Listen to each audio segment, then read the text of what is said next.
who knocked him off was a hero.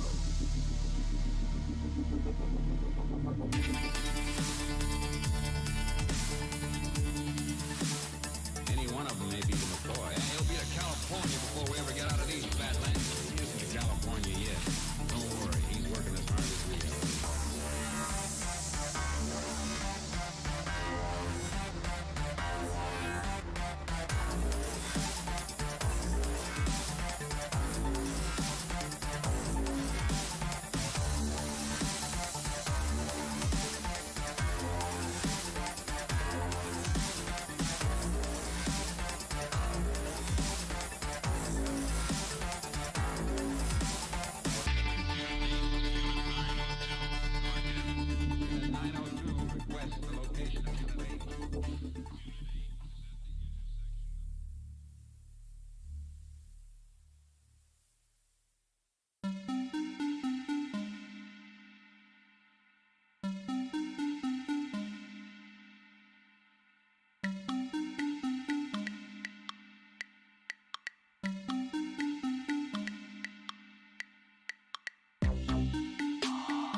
Ladies and gentlemen, welcome to our continued coverage of the New State Mobile Mashup. Tonight, we begin the last Open Qualifier before our Grand Finals.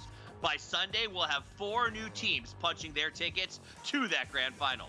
Last night, we finally saw Vengeance re-qualify after their big roster change. The weight is off their shoulders, and they're playing this weekend for bragging rights and, of course, that cold, hard cash. At total newcomers, Seven Nations Army came out of nowhere to snag the other qualifying spot, stealing it from some of the perennial caster favorites who we all expected to qualify last night. The Seven Nations Army took one spot, but there is a whole army of equally skilled teams who are fighting over only 4 more tickets to the Grand Final. TRK, Raw Material, Wartime, Strangers BD, Obey, and of course, there could still be another team we don't even know about. The round of 64 is mere moments away, ladies and gentlemen. This is the New State Mobile Mashup. Let's drop in. Welcome back. My name's Toffees. I'm excited to be your Sherpa as we go through a chaotic final weekend to determine who qualifies for the Grand Final. We've got surprises. We've got guests. It is going to be an awesome weekend. But before we can get into it, let's take a quick reminder at exactly how it is that our teams got here and where they are going. Today, we are kicking off with a round of 32, a little bit different than you saw last week. We're going to play 6 matches here at 32 to give the maximum chance for teams to get those points and move to tomorrow, where the best 16 will fight to make the top 8, and those 8 will battle it out for 4 spots. It's a very big difference. 4 spots to the Grand Final to play for their share of $200,000 in prizes. That is a wild amount of money. It is a big responsibility, and they would be foolish to let me handle this alone. So they've brought in the adult in the room, the big, bright man here. It is Porosaurus. I'm glad you're here to save me with your expertise, my friend. Welcome back. How's it going, Toffees? I'm very, very excited to be here today. I think there's look, we've already got our 10 teams that have qualified, but the fact that we had some excitement yesterday shows that there's so much more that we haven't even seen yet. There's a possibility of some team just coming up out of nowhere. Yeah, absolutely. Things were crazy yesterday. I wish that you had been here with me so that we could have held each other close to deal with the chaos. But that said, I know you were from a distance. Let's take a look at the teams that have already qualified from a distance. Distance hug. It's COVID friendly. M249, Pure Love, Instinct, Violent by Nature, the Panthers, Burn and Silence, Syntax, Vengeance, Seven Nations Army, and team from Noah. That's Noah from YouTube, the influencer. He is going to be in the Grand Finals. He's one of our wild cards, and he's bringing 3 COD pros with him. So, right, that's going to be pretty wild. Now, I need to ask you, are there any other teams on this list that you look at that you're like, these guys are, they're going to probably win? Oh, I mean, come on, man. M249 Right? Club has just been like dominating for the past few weeks, but I will say this though, Toffees. Now, Yes. as dominant as they were looking earlier, we've started to see some other teams kind of come up and challenge them. Now, the Panthers last week were terrifying. Yes. Now, I will say there was only a couple of times that we got to see Panthers versus M249 Fan Club in just straight up team fight, but it felt like it was kind of 50-50 there. So really interesting to see how that goes up. But Seven Nations Army, man, I'm really interested in this team just because of the fact, like you said, out of nowhere. Right? Out of absolutely nowhere, and that just opens up the door for so much. Look at this.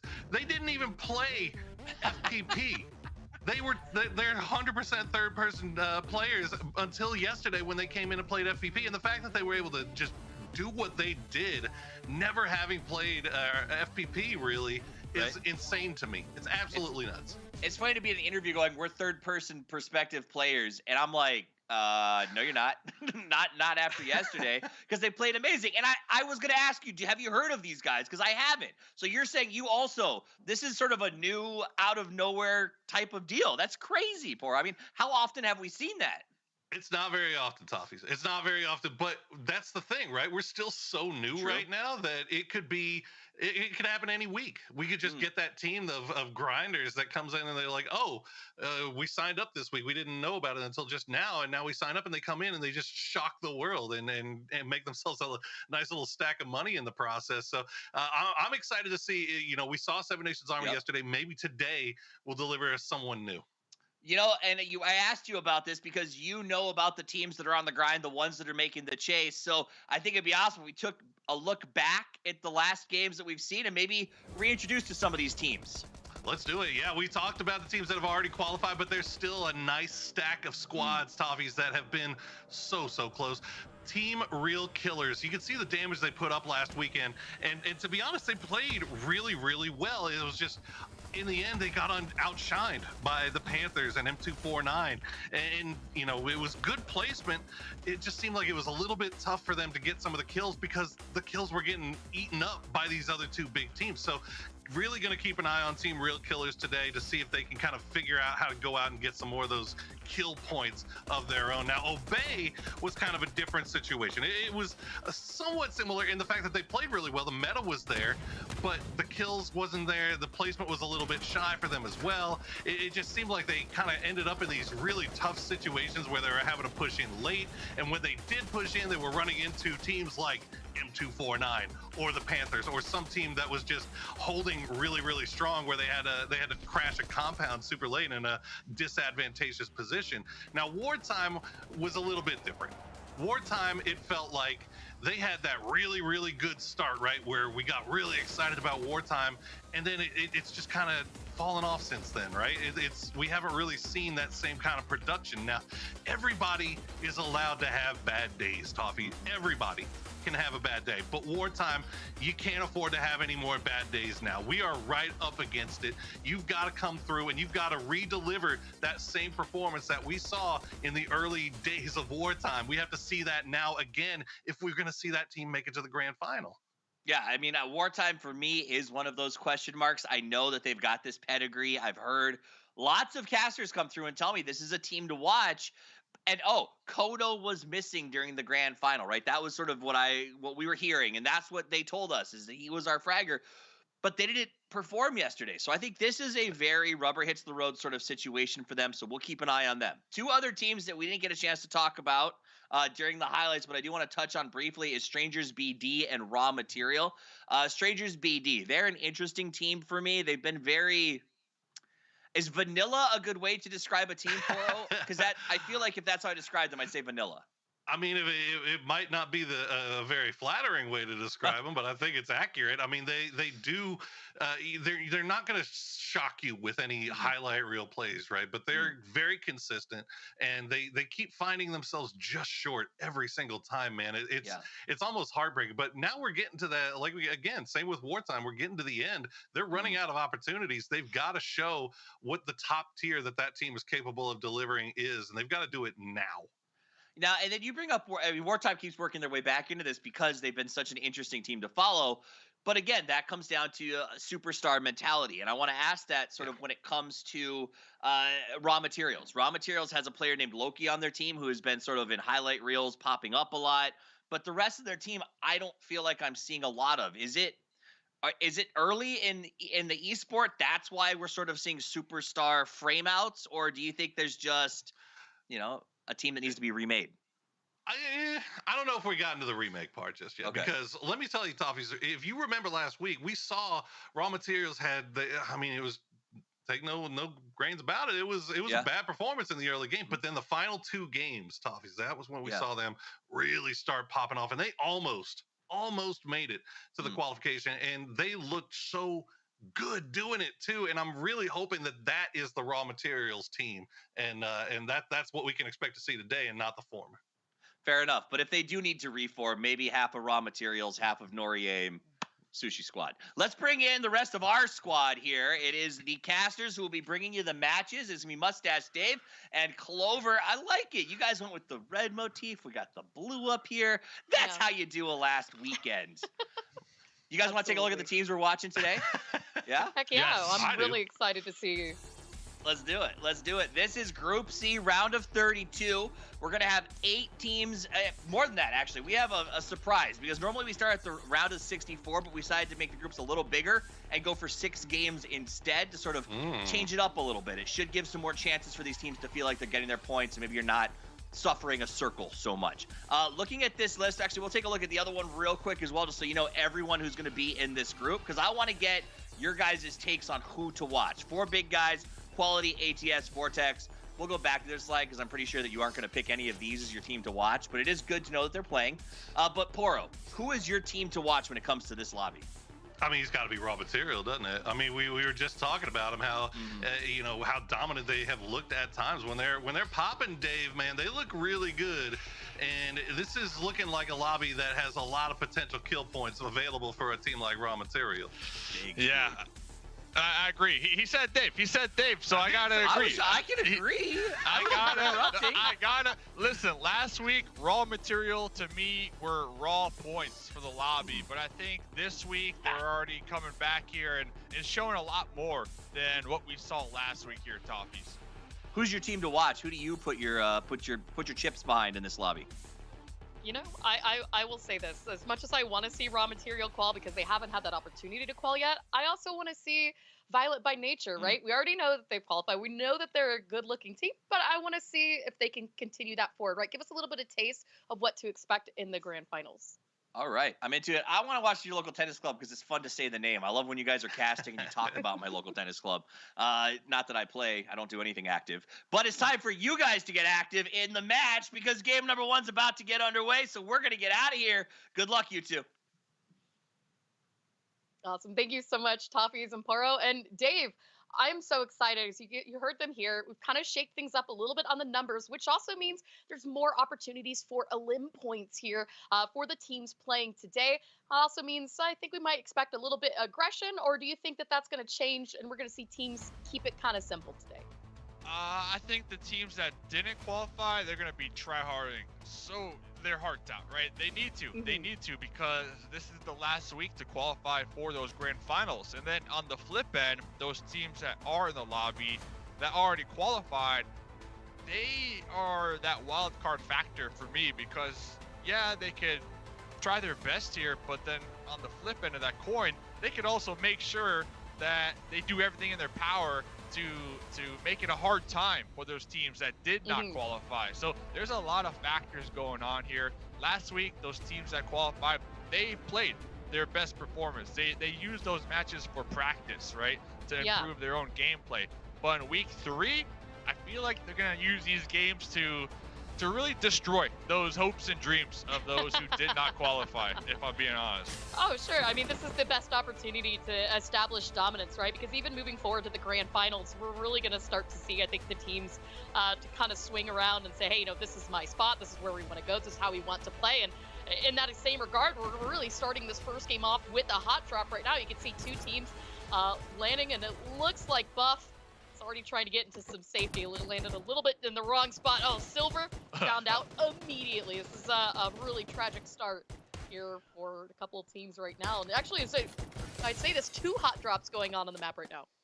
Yeah, Team 5, I believe, is your local tennis club, and they're up against Violent by Nature, who is already qualified. So it kind of adds on to that story that we were kind of painting, that these teams that already qualified, they can risk going for these hot drops. They have nothing to lose here and everything to gain when it comes to that dominance that you talked about here. And now your local tennis club down to just a solo. Fortunate for them, if they're able to acquire enough drone credits, they can call back their teammates.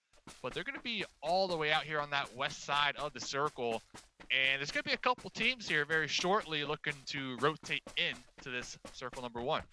Yeah, I mean, as you called it out, Totes is the last player right now for your local tennis club. It's making sure to keep as much distance between him and the other squad. And simultaneously, I mean, we saw it a little bit in the kill feed. There was a second hot drop, as we called out. It's happening in the Bay Area. And it looks like, for the most part, that's also calmed down a little bit. Both teams still in that spot. But, I mean, you called it out, right? The drone credits, the ability to call back players, maybe even luckily finding out that flare.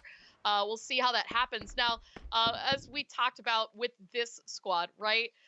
Loki, a big player that Poro really called by name on this, but Raw Material, they've come so close. I think even heard Toffee say it. They started out a little bit weak, and then they figured themselves out. When we get these lobbies, especially in this round-robin format, that's not uncommon, because sometimes teams are really putting forth that effort to figure out the lobby more so than they are figuring out their own team play. So I'm hoping that now that we're here in the 3rd week of qualifications, Raw Material has themselves figured out and hopefully can figure out how to dominate in this lobby as well. But you know, time will tell whether or not it's been on point. You heard a couple people talking about who it is that they're watching, and I believe that there's a big chance for them to pop off today. 3rd time's the charm, right? 3rd time's the charm. Absolutely. Not to be raw points out here. Now, they are going to be at the bay, chilling at the bay, which is pretty center with this circle. The circle actually going to be favoring a lot of water. Oh, Totes McGoats. The solo right there was eventually spotted in the kill feed. So your local tennis club, see ya in the next game. But back to your point here about Raw Material, is if they were really trying hard to qualify here, I'm not so sure about a hot drop. That's a lot of risk, right? That's a lot of risk. But I do like how they're playing it nice and slow. Now, they got some loot. They went to the east side of the Bay Area. They're holding it down, and they're also using a drone scout to make sure to pinpoint exactly where all the members of the Americas are on the other side of the town. So they're definitely playing it nice and slow, trying to gather as much intel as possible before making that next move. Yeah, and I really like the positioning that they have for the map as well. This is very centralized Bay Area. The first zone did center up right here on this compound. They're right up against the water. So even if the circle does shift away, they're really not going to have to watch too much, especially as they clear out this town. So as we can kind of take a look here, I mean, I think really, unless we get towards the late game, this should be a good opportunity for them, especially with that high ground. As the circle continues to close in, teams get closer, could be a scoring opportunity for them in this situation. But again, the big issue is what they're going to do versus Americas. And at least for right now, I like that they're playing this one slow and steady. They're being very patient. They're making sure not to make too risky of a plays and give up this area. Well, I believe we got Porosaurus, the analyst, here to break down the map here, Poro. Hey, how's it going? So, I mean, I think the biggest issue right now, and I'm sure you guys have talked about it here, the fact that so much of this circle is unplayable right off the bat. So they're having to come down. You can see already making these moves down the coastline, trying to get into third party onto this city fight.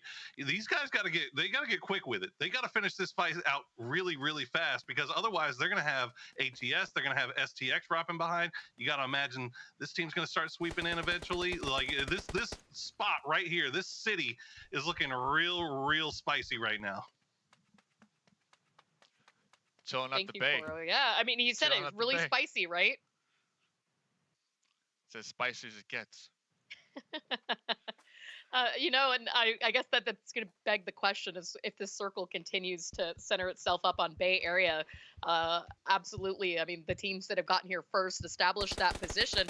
You can see ATS still holding on to the coast. But speaking of holding on right now as well, Raw Materials, and America's finally closing this fight out. As you can see, Raw Materials trying to hold on to the top of this building as the Americas goes for the push. Singularity jumping through the building, watching the stairs. Hope has been knocked. That second nade should find the flush here, but Aaron offering that wide support here. The rest of the team, as the push continues to go forward, can they find more members of Raw Materials? Yeah, they know exactly where they are. And then you got Loki on the roof. Loki does have the support from his teammates across the way, but the quick peek up the slanted broken roof right there was all it took for Loki to get knocked out here, Clover. You can see, I mean, really, the rest of his teammates are across the street in various buildings, and they're not really at that close range to get any type of res. They're going to have to go through all of the Americas right now, or it's Americas that is connecting the shots. Aaron finds a knock at the window, preventing the flush from coming out quickly. You can see the last member, and has been spotted. He's taking a little bit of damage, but all of the Americas closing in. He does find one. Can he get the other? He doesn't. It's going to be it for him, and Angry Boy now can turn the attention, get that res off onto Singularity. They did lose one player in this engagement, but again, there's plenty of opportunities to get that res. The circle does shift again, still holding on to Bay Area, but as Poro pointed out, there is still a lot of water into play, and that's really going to affect the way the teams play this circle out. A ton of water right there, and just unfortunate for Raw Materials, and unfortunate because they did not have the hot drop. There's so many other areas that they could have easily went to. But the Americas, they're not out of danger quite yet. They are trying to get the pickups on their team members here, but they got third-partied from a squad up there to the north on the high ground. And now it's up to Aaron, the last one alive here, to continue to carry the baton for the Americas. I mean, yeah, they didn't get any breathing room really to finish recovering that fight. As you saw up there at the top of the hill right now, Balance and Gliz, along with Nosy, actually are getting distracted by another team who's rotating in through this area. So that is going to help out the Americas just a little bit here. As you can see, the shots are going to connect. A nice knock out of one car. Second knock out of a car as well. This is free vehicles right now for Nosy and squad. You can see that high ground really coming in clutch for them in this moment.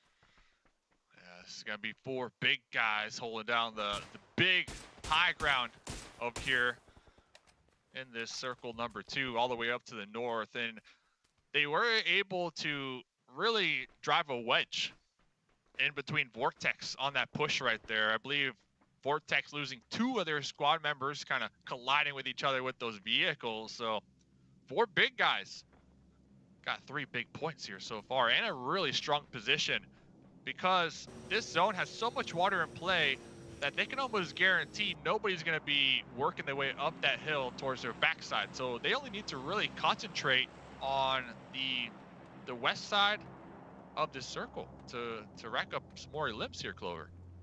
Yeah, I'm really liking what I'm seeing so far. I mean, the teams that we were already kind of had our eyes on, taking that action forward.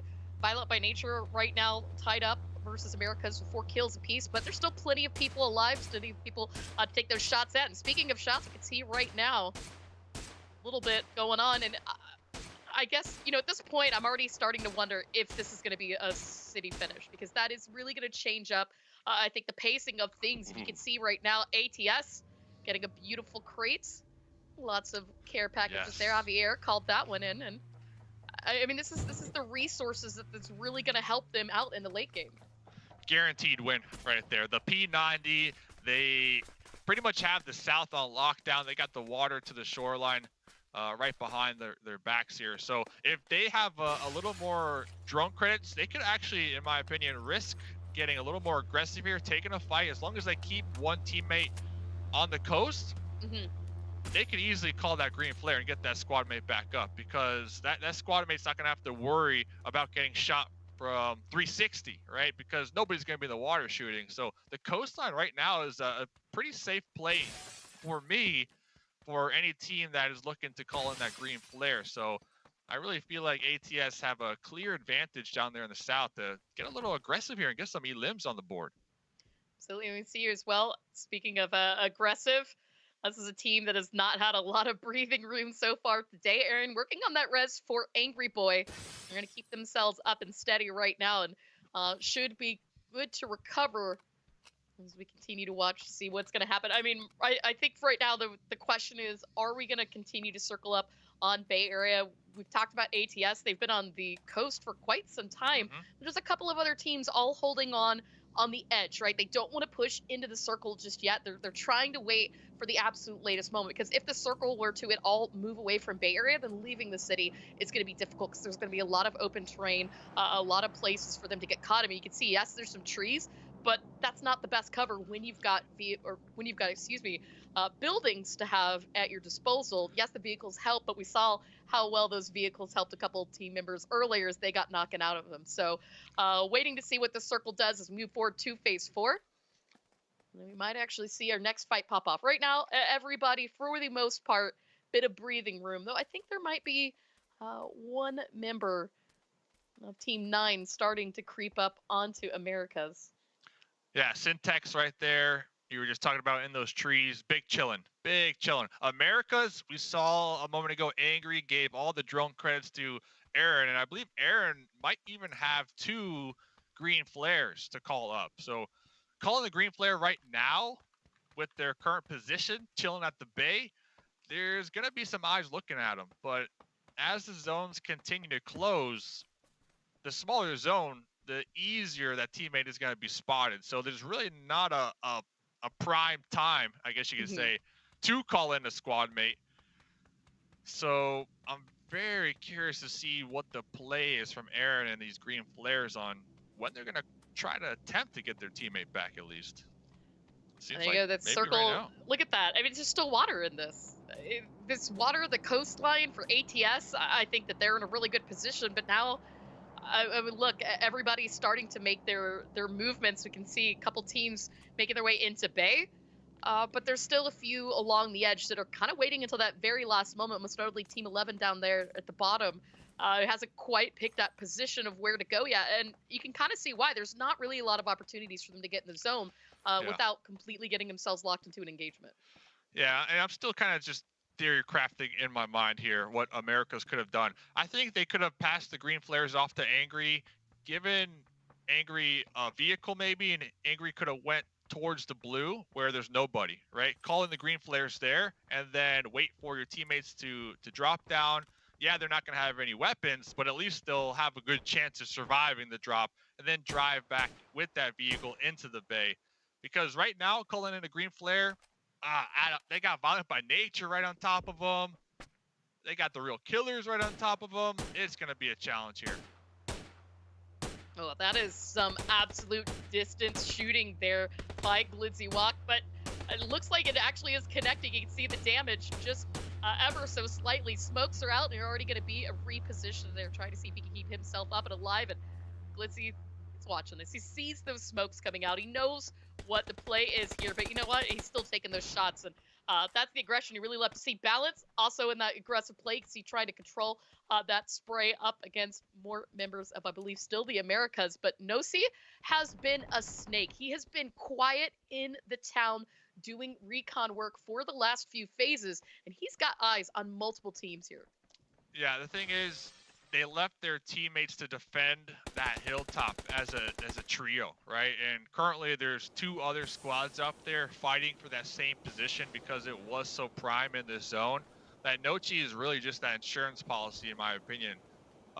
So they're just trying to survive and remain undetected. But they're on the roof, so if they get spotted, they're definitely getting tagged and thirsted, and they're gonna have to kiss it goodbye right there. Real strength as well now. Setting up, we see the sniper is out on, taking a shot, does not connect, but you can see the return coming out at range. It's going to keep Real strength tied down just for right now. But again, you can see teams really trying not to let go of the city just yet. It's taking place. The city is pretty much made up about 1/4 of the current circle. Still a lot of water, still a lot of coastline. We've got 4 teams set up along the coastline, the other 4 inside the zone. That's going to make things very spicy moving forward. You can see utility already coming out. Taco Cat saying if you can safely get a res here onto Real strength. You got this. You got this. We believe you. Yeah, we believe. ATS, that coastline, they have been playing the coast pretty much since circle number 1. I love that position. Remember, they called in a crate, so they also got Dave's favorite weapon, the P90. That thing just shreds and suppress. You can't even can't even figure out where it's coming from if you're getting third party from it. So Is that really your favorite weapon? yes, the P90. You know, you laugh at me all you win all want. my Mine games is the with my DP28. I love the dinner plate. I think it is the most fun gun across all PUBG games. I absolutely love this gun, and anytime I see people bring out the dinner plate, I'm like, yes, this needs to be an established gun in esports, and I love that the players have really been relying a lot on it. Yeah, I could say it's pretty meta here in New State. I've seen it a lot, and it's plentiful. It's everywhere here on Troy. So next circle goes up, ATS. Out there on that east side, I really am curious to see how they play this one. I'm going to assume nice and slow. I really favor their position out of everybody else because all these teams that did decide to send it to the Bay, if this next circle, Clover, goes to that east side, what are they going to do, right? They're all going to be fighting in that close combat quarters, and they're not going to know who is behind what corner. Meanwhile, ATS are already on the outskirts, prime position for third party in. Ooh. Angry Boy right now locked and loaded here. Andreas has been knocked, seeing if he can get the secure. The flush comes out. Balance is going to break away, but gets caught out by Aaron. That's another knockdown. Lizzie, watching the windows, did spot Aaron, but a little bit too late. Aaron actually safe now behind the wall. Clitzy repositioning, see if he can spot one. Does see Angry Boy, but it's a 2v1. Clitzy falls. It's all down to Nosy once again. Got that Vector. Full sending it right here. There's one more. 19 bullets, letting it rip, getting him really low. Swap into that M4. Peeking through the window, trying to get that pre-fire. All eyes are on them right now to represent 4 big guys. Still with the pistol and the Vector combo. I mean, this is going to be really clutch in that close range with the towns. You can see Nosy really holding on, keeping that watchful eye on the angles. But speaking of watching, STX crashing into the city, finally coming off their high ground of the hill. They've been on the edge of circle for a while now across the street. Taco Cat, Real Strength, and crew. Taco Cat came in clutch. Remember, they were trying to get their teammate Strength back up. Looks like they were able to do so, and now they have a really nice compound, nice warehouse up here in the north with some possible sightlines onto Syntex. And I think Syntex right here recognizing that, utilizing those deployable shields to block those sightlines from Taco Cat.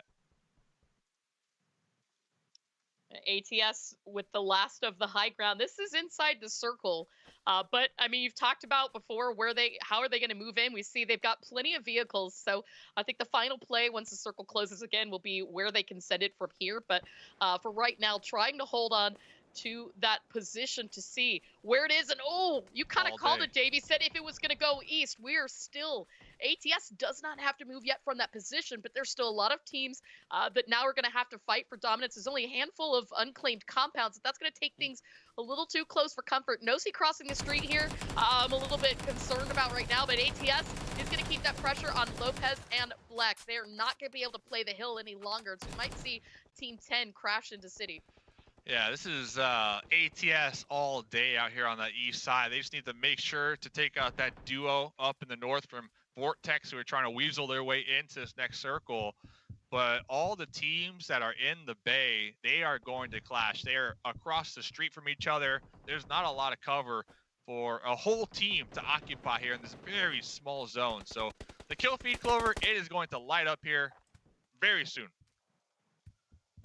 I mean, I'm prepared to see if we can keep up with how many players are still up and alive, because you can see there's so many knocks right now. Caveman also going to fall. Koba going to see if he can work on the revive along with Jedi. Both of them have a member down each, 2 members for their squads. And you can see this is where the push is going to start to come from multiple these teams. Nosy, who has been absolutely active right now, looking for those kills for right now, but he's got to be a little bit careful pushing these stairs. You can see the utility coming down from Koba, White, and Jedi, calling out that information to their teammates, let them know what exactly Nosy is doing.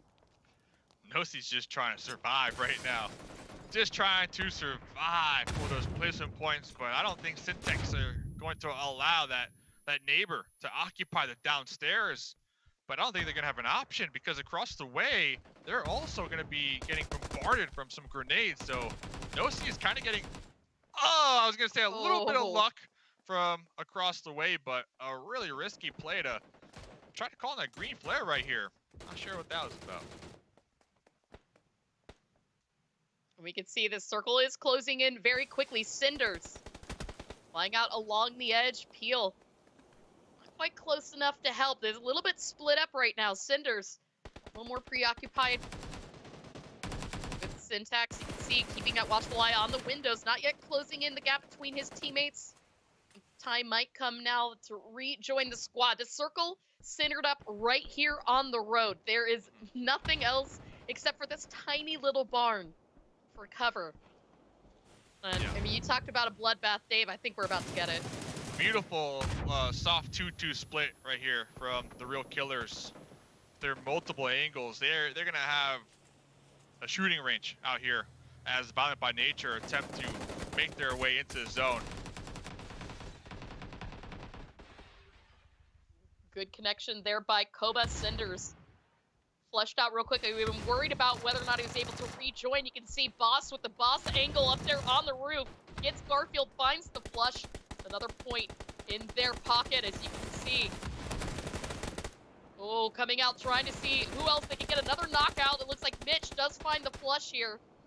An ATS, Javier, trying to see if he can get Frosty back up, keeping that dream alive. But again, remember, they still have to worry about setup and coverage into the zone. The circle, very vulnerable in this next position. Ooh, oh, we were just about to see Javier with that P90. Let it rip, baby. There it is. There's one additional elim point. The blue zone right on their backs. Once when they make their way through this door, yep, nothing but sight lines wide in the open. And the real killers, I believe they were just wiped out right there. Oh, Jedi. Now we're down to just two teams right now. ATS versus STX. Syntax does find one. Frosty getting taken down. Javier running out of opportunities and options where to go. We can see he's going to go ahead and boost up, change to the gun, see if he can spot out Jedi. But right as he comes forward, that is going to be it. Winner, winner, chicken dinner. And it's actually Javier to manage to keep the dream alive for ATS. They managed to also pick up 6 limbs for themselves this match. Well, Clover, that was our first game together. Hopefully you believe me. I said ATS had a P90. They're going to win. ATS, who was the last one alive? Javier, what weapon? The P90. You're making me a believer. You can't lose with the P90 here. A Jedi did have low health. All right, I'll give him that.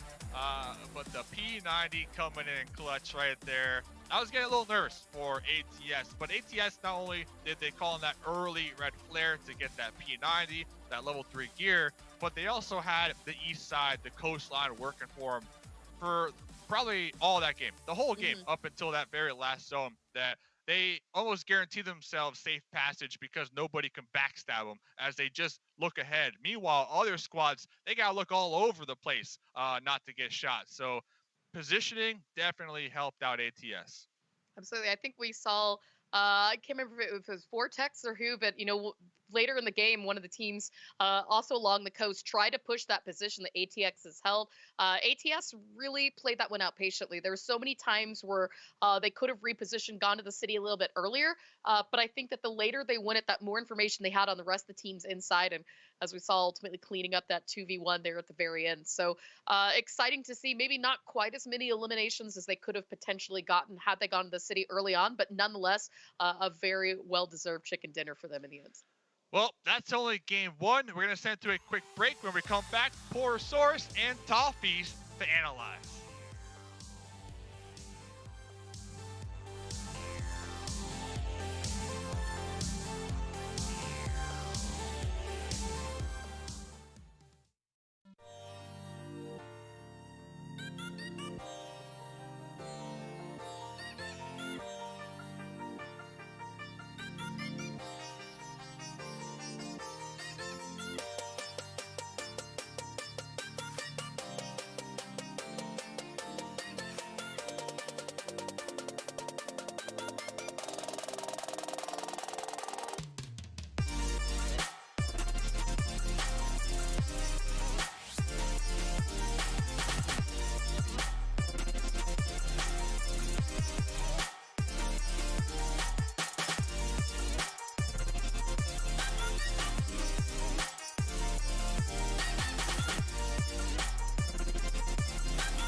I've always believed that Grozas wins games, but Mustache Dave has tried to convince me for weeks that the P90 is auto win, and it comes through as a GG as ATS takes a big victory on the back of superior firepower. I mean, Poro, it was an MP5K versus a P90. There's just rules to this, you know?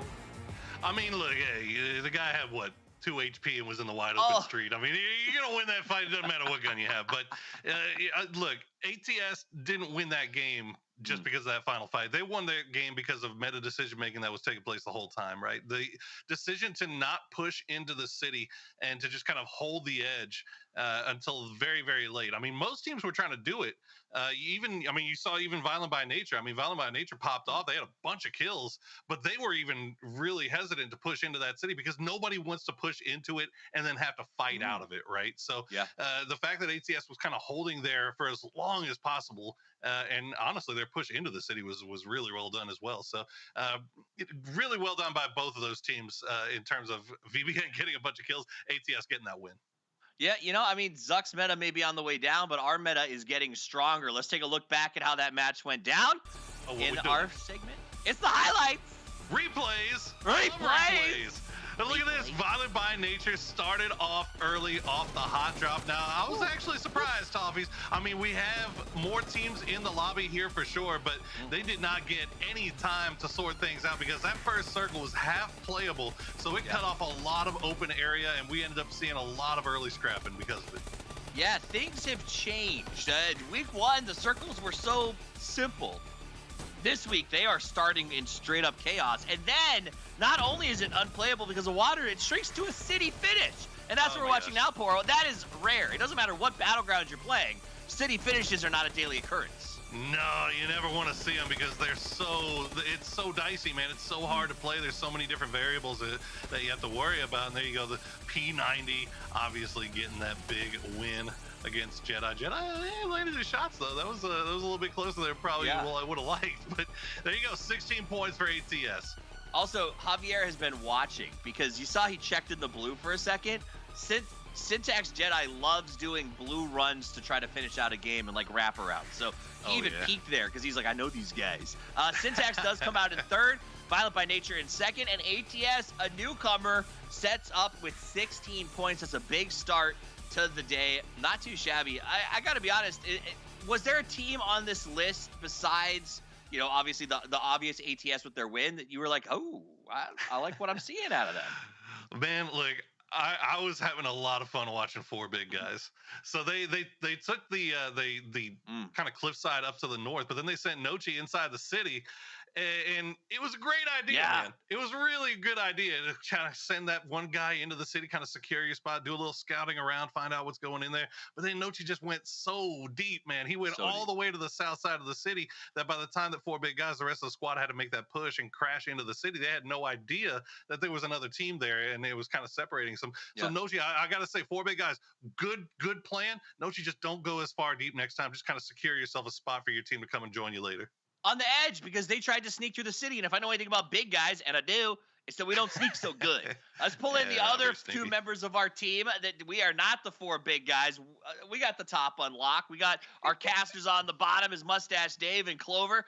That was a fun first game and way more city than I'm used to, Mustache Dave.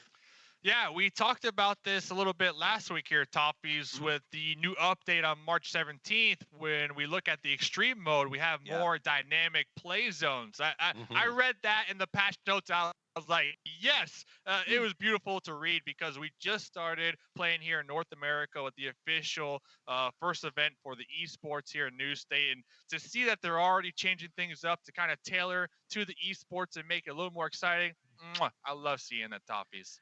You know, the P90 is great. You've been harping on it, but I've seen a lot of players have been using this new light machine gun, Clover, that seems to be getting a lot of love. Even the dinner plate constantly in play. Why is it the teams are defaulting to this?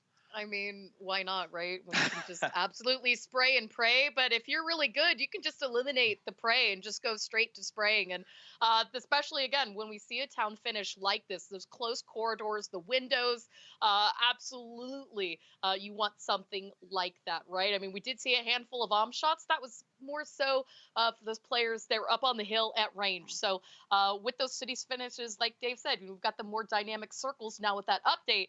Players got to keep things a little bit spicy. All right, well, it's time for us to get spicy in match number 2 of our 6 to go. Me and Pora are out of here. Take it away. All right. You heard it. Take it away. We're going to fly a plane here, get to see where all the players are going to drop, where this circle is going to center up for this next match.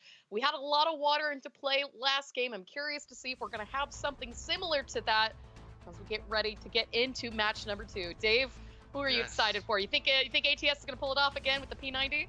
I am a true believer in momentum, and after that last game, ATS definitely has that momentum here, Clover. And talking about momentum, game 1, a lot of water in play on that east side. Game 2, a lot of water in play on that west side. These zones are not helping these players at all. They're helping us because this is going to be exciting. But not the players here. Not at all.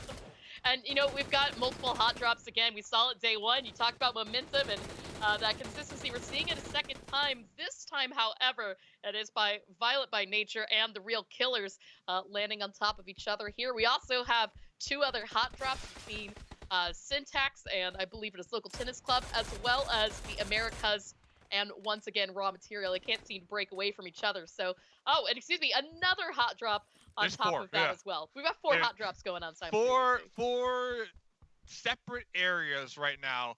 Penrose, Port, Chester, and then a little north of Chester. This is insane. I don't think we've seen a competitive map yet where this many teams decided to drop on each other early game. I mean, you called it a little bit, right? The teams that are chasing that haven't yet qualified. There's quite a few teams in this lobby that haven't gotten to the qualifier for the grand finals. And so we're going to see that aggression. We're going to see them looking for those elim points is right off the bats. See a little bit of kind of vengeance for that. RM, Raw Material, struggled a bit in the first match. They had this hot drop last time. It did not go so well for them, but Singularities right now is going to trade that one out, getting the knock-in flush. He's going to pull back onto the roof, try to give himself some distance between teammates. He does get one with the shotgun. Can he get Hope as well lying prone? It's not meant to be, though. Singularity spotted out, taken down to Aaron. A little bit too late to help out, getting taken out as well. Wow. I had a lot of hope here for Raw Material, but losing 2 players back-to-back a little quick like that, you got to wonder if they're going to be able to recover. Yeah, they got enough to get a green flare. Green flare's 1,200, so they can at least get 1 teammate up. And right now the score is 1-1 because Americas was that team that hot dropped them in game number 1, if I'm not mistaken. So 1-1 on the hot drops between those 2 teams. Looking forward to game number 3 to see who wins that one. But Syntax out here, Koba, going for those red dot sprays there across the way on your local tennis club. I love that name. I mean, Toffee's called it. He loves hearing us say it. Your local tennis club. They did not have a very good match 1. I believe they were the first team eliminated. So you know that they've definitely got to be thirsting right now for some kind of kill action that they can put down onto the board. One of the four hot drops, one of the 8 teams to Hot Drop here in this match, as they've been slowly taking this fight versus Syntax. You can see right now Totes McGoats. Totes McGoats.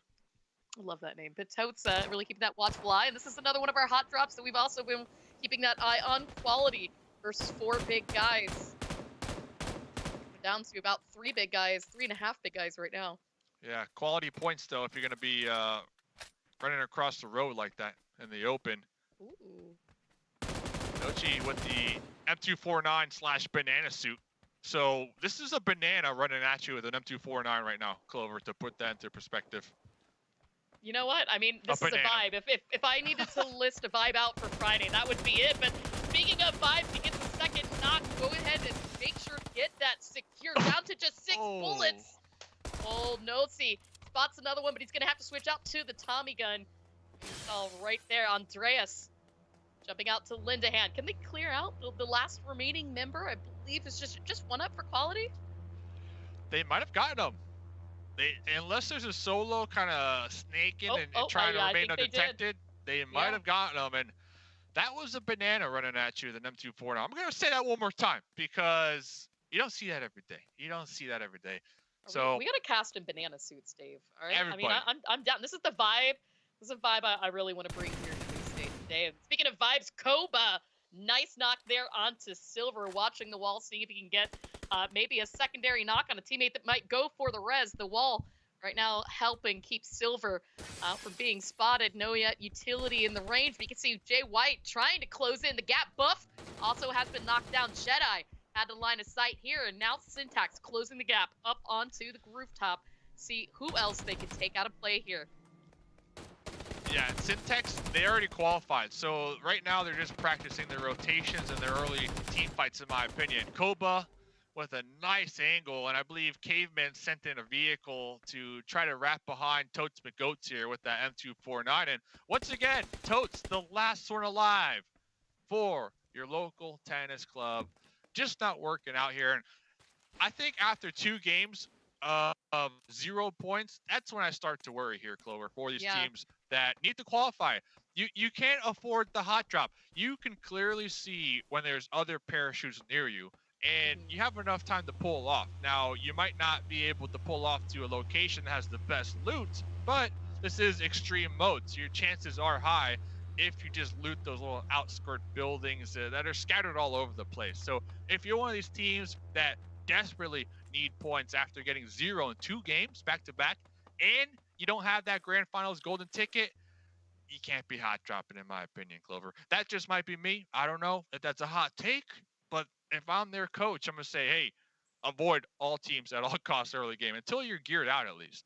Yeah, I mean, keyword there, right? Until you're geared out, because you are a team that has a lot to lose versus a team who doesn't. So they might pull a few tricks up the sleeves, kind of catch you off kilter, pressure you a lot harder, and to the point where when you do win a breakaway or disengage, you might not get that opportunity because that team may not look at the situation and go, yeah, we'll leave you alone and let you do whatever.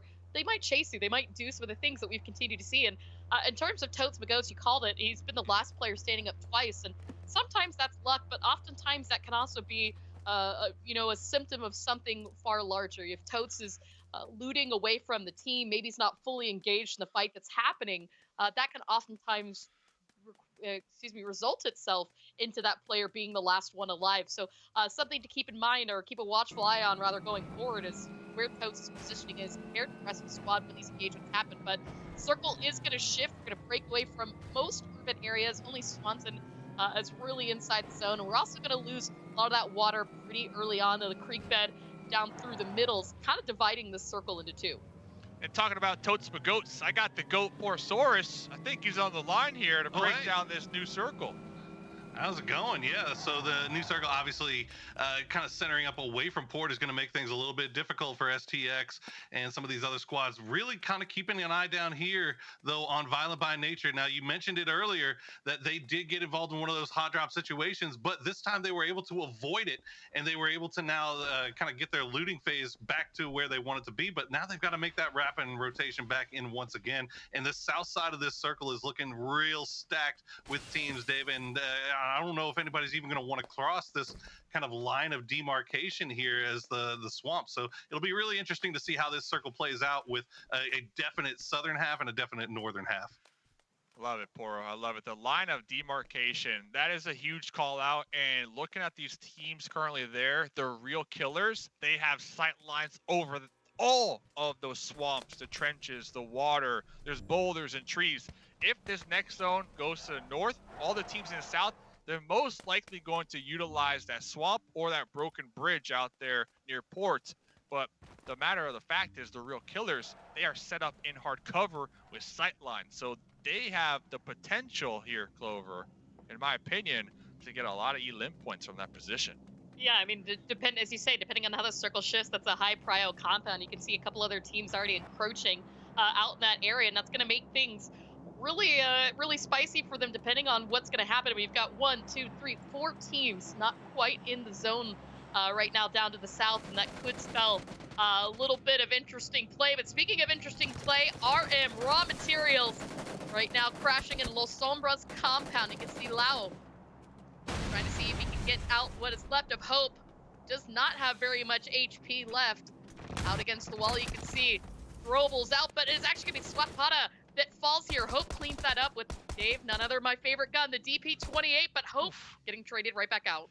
Los Sombras are actually slaying. What a nice little defend right there to stake their claim in their compound. I know they didn't get many elim points, but just the fact that they're able to quickly acquire that one free point that drove right past them, that's a huge heads-up play right there. And it looks like we are going to have a team actually rotating in those swamps, you know, the trenches down there. So I'm going to keep my eyes on them. That's going to be Vortex. ATS also in the general area down there with some solid sight lines. But these zones, this is another spicy game here, Clover. I can already tell. These circles, they are loving us here tonight.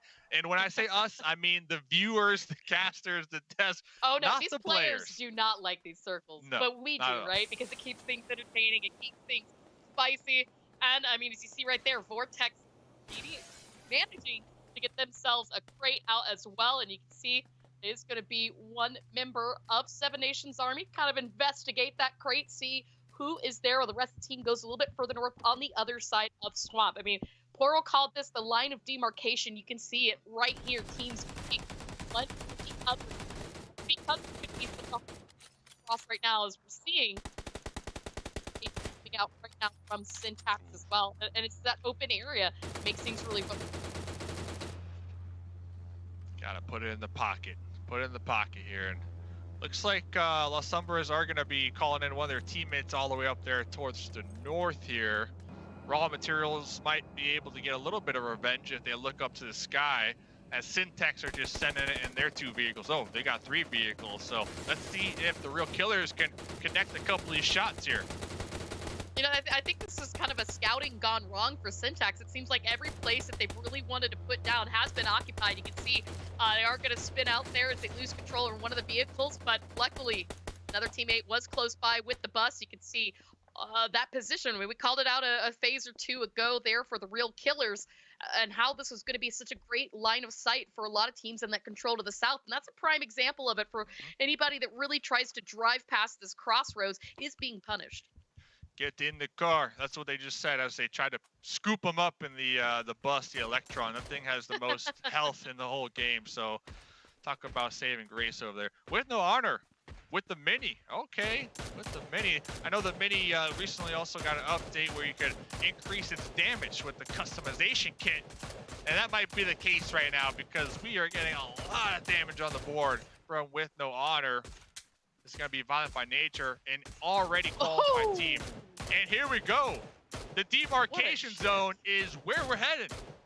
Yeah, I mean, you know that Vortex has to be really happy with that position they've got right there, Team 10, as well as 4 big guys, excuse me, the team just to the north of them. They've got the best compounds to them. The real killers just barely inside the zone. They should be able to continue playing that edge, but it's the rest of the teams now. They're going to have to make a choice. Are they going to be able to dig out some hard cover, or are they going to have to challenge one of these compounds where the teammates are in? You see Vortex really working right now not only getting additional loot, but I mean, this is going to be a good setup for them. I think the only thing that could really hurt them is if more than one team crashes them at the same time.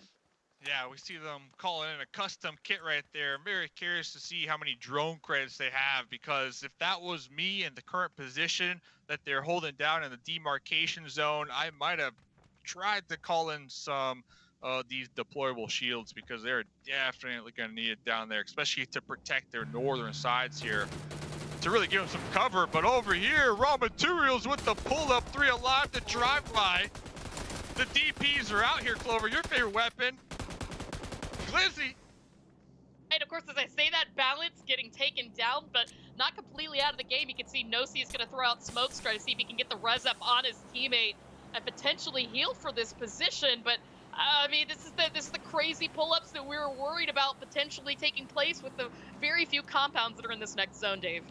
Yeah, Nosy opting to get the shield upgrade on the M249, not the extended mag with 150 bullets. Nosy doesn't need those extra bullets, right? Nosy's got the skills, he's got the aim on points here. We've seen 2 games so far. Very impressed with that team so far here tonight. 4 big guys. Ooh, and there we go, another care package landing out. This is a dangerous care package. This is out in the open. Do you take this? Do you take this, Dave, or do you just leave it be?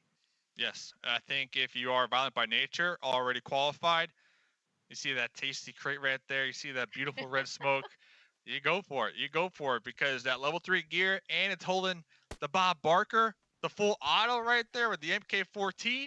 Nothing stops that. Maybe a P90, but regardless, that's a pretty nice crate over there.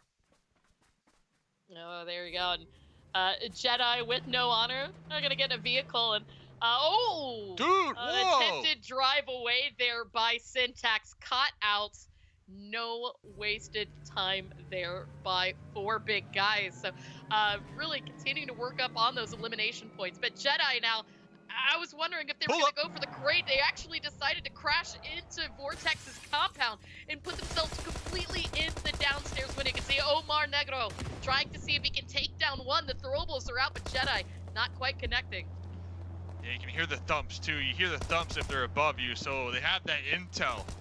They know where they are, at least what level they're on. Jedi with the pre-fire with the UMP, there's one. Look at that. I mean, wasted no time flushing that out, but Black up on the roof, getting peeled down very low, does finally connect, finding that knock. You can see the rest of their team up there trying to see what they can accomplish. Black taken down, and I mean, they are just mowing players down left and right. Violent by nature, living up to their name as they continue to punish Vortex, but you can see Skirty is going to clean up one more player there. Grenade. He really needs to focus on this res. There's a grenade coming. There's a grenade coming. Got him. Cinder. That's good. There you go. You got to make sure not to throw a nade on your teammate. I've done that before. When you think you're throwing a smoke, but you're just coming off that nade high. But good recovery there from Violent by nature. Plenty of kills up to show on the board. Now the circle's going to shift just barely to the north, so they are going to lose this compound that we watched Vortex hold for quite some time. On the flip side of that, 4 big guys continue to hold on to their compound. The rest, a lot of open swampland. And with many teams still alive, you've got to wonder where this next big fight's going to go. My eyes right now are watching the southeast, Dave. Yeah. 4 still up for the real killers, and I see 2 care packages, so they're going to be geared out. They are going to be geared out. At least 2 players with some level 3 gear. Already one across the water. Looking like they're trying to prep a grenade. So that intel for Blitz, yeah, the real killers know exactly where Blitz are. So if 1 or 2 of these grenades can land, that's going to be the initiation for the other 3 members to make their way across that water, that swampland, because it does slow you down a little bit. So you definitely don't want to get caught off out there in the open. And you know, I think it's kind of interesting, right? I mean, we had the first circle that was a city finish. It's the very opposite, right? It's a very open, very rural area. The swamp, obviously, as you say, being something you've got to be a little bit careful on getting caught out from. But for the amount of teams that have managed to keep 4 alive to the late game, it's going to be where our eyes go. And despite right now, real killers finally popping up between Blitzcrank. One member is knocked down. Picks them up. Can they spot a second here? push continues to come out fresh, holding an angle, but actually takes down not one but two members there of the arcade. Charlatan still holding on to another angle. See the throwables are continuing out that pressure. If they can find a second knock here, we might continue to see blitz through this angle and push forward. Yeah, the thing is, the real killers don't need to be ultra aggressive because they are closer to the zone, and blitz needs to make their way through them. It's like blitz does have this figured out as they're continuing to clear out the remaining the remaining members of the real killers. Legends out around the boulder, seeing if he can spot out one member, tries to connect, is gonna fall there. The barrel just not quite enough. Boss out with the vector. Spots one, can he spot a second? He does. Charlatan being flushed out as well. Yeah, got the custom kit on that vector too, so you got that long barrel for that increased range. Really coming in clutch right there. But all those shots, yeah, just alerted Violent by Nature. So Violent by Nature know for a fact that there's some enemies over here. Big Mitch with the MG3, so they do have that working for him.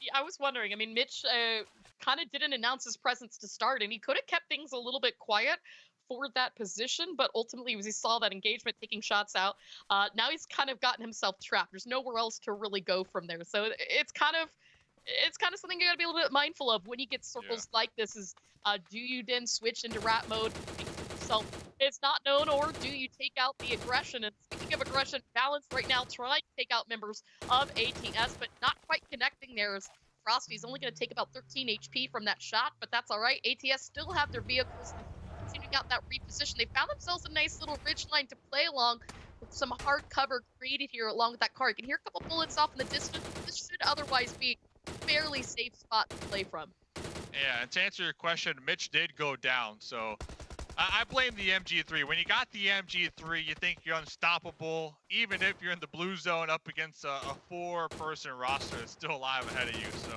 I blame the MG3. But I got to give props to ATS. This is 2 games in a row where they're really, putting a lot of thought into their rotations and their positions for these zones. They're playing the zones, right? Other teams, we see them just YOLO sending it, pulling up, hot dropping, going for those elims, right? But not ATS. They're playing for the late game. They're trying to make sure to keep all their squad mates alive.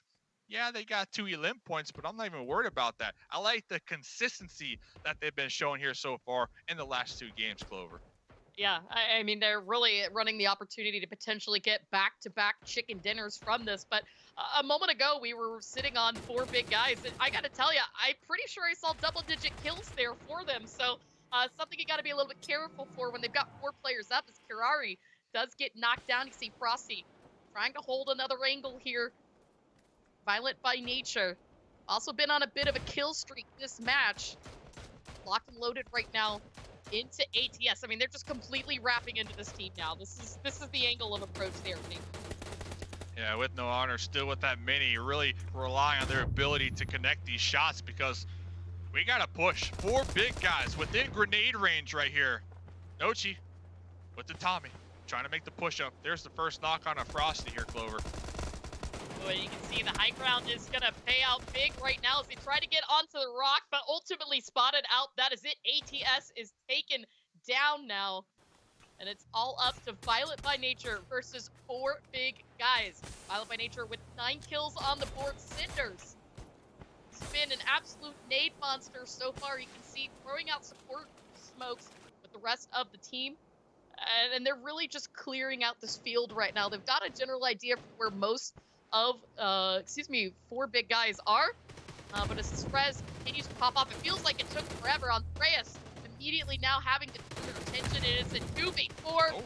Andreas Balance taken down. It's up to Nochi once again, but Davies got nowhere left to go. 2 HP, tried to pop off the vent, but it was just too late. There you go. Chicken dinner to Violent by Nature. Let's go. 4 big guys, so a team that is not qualified. Pretty solid game. Same for ATS. So those 2 teams are on the hunt here tonight to qualify to get that golden ticket to the grand finals. While Violent by Nature, this is just a scrim, right? This is a scrim for them trying to hone their skills, prepare for those grand finals. This is the best practice you could possibly have. I am a little surprised though, because I saw at least 4,000 drone credits on the side of Violent by Nature, and I was playing some games with No Honor, and I told them the mustache shave strat. I said late game, call in those drones over your enemy and then blow it up in the air, knock them out that way. And they said that they were going to take me up on that. Honor, if you're watching this, this was the prime opportunity for that man. But much respect, securing that chicken dinner here in game number 2. Yeah, absolutely. And I mean, as you say, I mean, yes, it is a scrim because they already qualified, but they played that one absolutely superb. And especially given how difficult of a circle that was, being very open out in the swamp. And stark contrast, we saw that first game, really good rotations as well. The way that they managed all the teams, it was just so exciting to see and play through. But I mean, that's 2 games now down the board, Dave, and 2 games where you've seen ATS up in the late game. So you called out whether or not they'll win another chicken dinner. That's where my eyes are going forward. Yeah, they're looking pretty solid. So we had a city finish and a swamp finish. I'm looking forward to game number 3. Where will we finish? I don't know. Don't go anywhere. After the break, we got Poor Source and Toffees. Maybe let us know where we're going to finish. Where?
It's an impressive game as the 4 big guys make up 4 big places to rise up that leaderboard. But Violent by Nature does take home the win. I'll be interested to see the leaderboard, though, when it comes up, Poro, because I think even though VBN got the chicken, those big guys are making moves. Look, man, we talked about it coming into today, right? That we saw yesterday that a team can kind of come out of nowhere and surprise everybody that we weren't even looking at. And so far today, 4 big guys has been looking disgusting. Nochi leading the lobby in damage with 2454. Nochi also has the most elims. 4 big guys also have broken 4K damage already. Like, they are just going out there and fragging, man. Yeah, and he's fearless too. They just like send him off like an attack animal sometimes and just sit back with the green flares in case Nochi gets too far extended. But if it's working, I guess, who cares? Dude, Well, let's do this. Let's look back at the game and talk a little more about some of the choices they made along the way. Highlights. All right. Highlights. There were a lot of highlights to be found here today, too. A lot of hot drops to start things off. And 4 big guys and VBN were part of both of them. Now, 4 big guys won theirs outright, but VBN, they did something just as good. They managed to pull off of their hot drop, keep all 4 alive. Nobody took any knocks, but then they had to fight their way into the next circles from that south side. It was a very, very rough game for VBN, but they managed to show how much of a grasp they have of the meta and how good their comms are as a team as they fought their way within here. You can see with no honor, they're just taking shots all the way downfield at STX. I mean, I thought it was Jedi killing Jedi. I was a little bit disappointed there. Right? They're starting to look like Sith, if you ask me. That's it. We saw a lot of good crashes, a lot of good fights. Here's Glitzy Walk up on top. The 4 big guys, this is where the aggression started. They made unique rotations, Poro. If you watch back the minimap, like time lapse, they were a little bit crazy by compared to VBN. It was almost like a tale of 2 styles. No, for sure. I mean, VBN looks very, very measured, professional. Like they leave an anchor behind to have the green smoke just in case the push goes awry. They take their time. They sort things out. 4 big guys, man, they're just hopping in vehicles and going out looking for fights. Like they're like the bullies of the lobby right now. And so far it's been working. Now the question is, will it hold up? Can it work through 6 games? Yeah, our statistician is telling me that 4 big guys, has done almost 23% of the total damage done in this lobby. And that's a big deal because that's 12 teams in the lobby. So these guys are absolutely dominating. They do come away with 2nd place in the overall, though they did get ahead. They got 1st place in the last game because of the point totals. Remember, a kill is worth a point, chicken dinner is worth 10, 6 for 2nd, and then down from there. Violent by Nature does still maintain that top spot, Poro, but I'm loving 4BG, ATS. Like, these are teams that I didn't even know we'd be watching today. No, absolutely. And even kind of more impressive, Toffees, is the fact that a lot of these teams are involved in hot drops right off the bat. Right? And they're either winning them outright or they're at least keeping somebody alive and being able to bring up their teammates later on down the road. But there's a lot of teams in here that are not part of those hot drops. And they haven't been putting up the same amount of points. So I've almost got to worry a little bit about some of these teams like I can't even, I don't have the team names in front of me anymore. But the teams that aren't involved early, it seems like they're kind of missing out on some of these potential kills available. So like Americas, Las Sombras, Quality got kind of roasted pretty early on. But Raw Material, teams that we were kind of looking at going into today that haven't really been involved in these hot drops, they're not finding the points that these other guys are. So it seems like that window is starting to kind of close a little bit, even though we still have 4 games remaining. All right, I want to get the casters in because I want to hear a hot take. We were hanging out in the green room a little bit in between matches, chatting it up. I heard Clover say that she thinks ATS is going to have a really good day today. What's your tell me more about ATS? What's your take on them? What stands out about their play? Honestly, I think that they're just really locked in. They're making smart moves. They're showing, I think, patience when it's absolutely needed, but they're also kind of making these plays to go forward, get kills, get points, and they're playing for the late game. We've seen it twice in a row that they found that late game, so I think that potential is still there. If we see them play like that for the next match, we'll know that today's their day. Real quick, Dave, you're our highest ranked player. You're living that platinum life. Tell me more about 4 big guys. What do you think of them? Diamond now, baby. Diamond now, baby. Madman. Diamond. Diamond Dave. Yeah, They my call man me got some Diamond diamonds. Dave, Toffee. So if you want to squad up, man, I'm ready to go. Squad up before I hit Masters Day, because that's Oh, no. I don't know if I can still Oh. talk to you guys. I'm just saying. You know what? I agree. In fact, I hear the game's about to start, and me and Poro don't even deserve to be here with Diamond Dave. So we're gonna get out of here and leave it to true. you two to take this thing away. Good luck, y'all. Yeah. The red shirts only. All right. Sorry. shirts This is the red shirts club to cast only because I don't have a blue shirt to wear and I don't look as cool. I need some facial hair too. I mean, you've got Mustache Dave. They're both rocking goatees. I feel really left out right now. Hey, red shirt. That's all we need. Yeah, you got there your we name go. tag right, so that's down.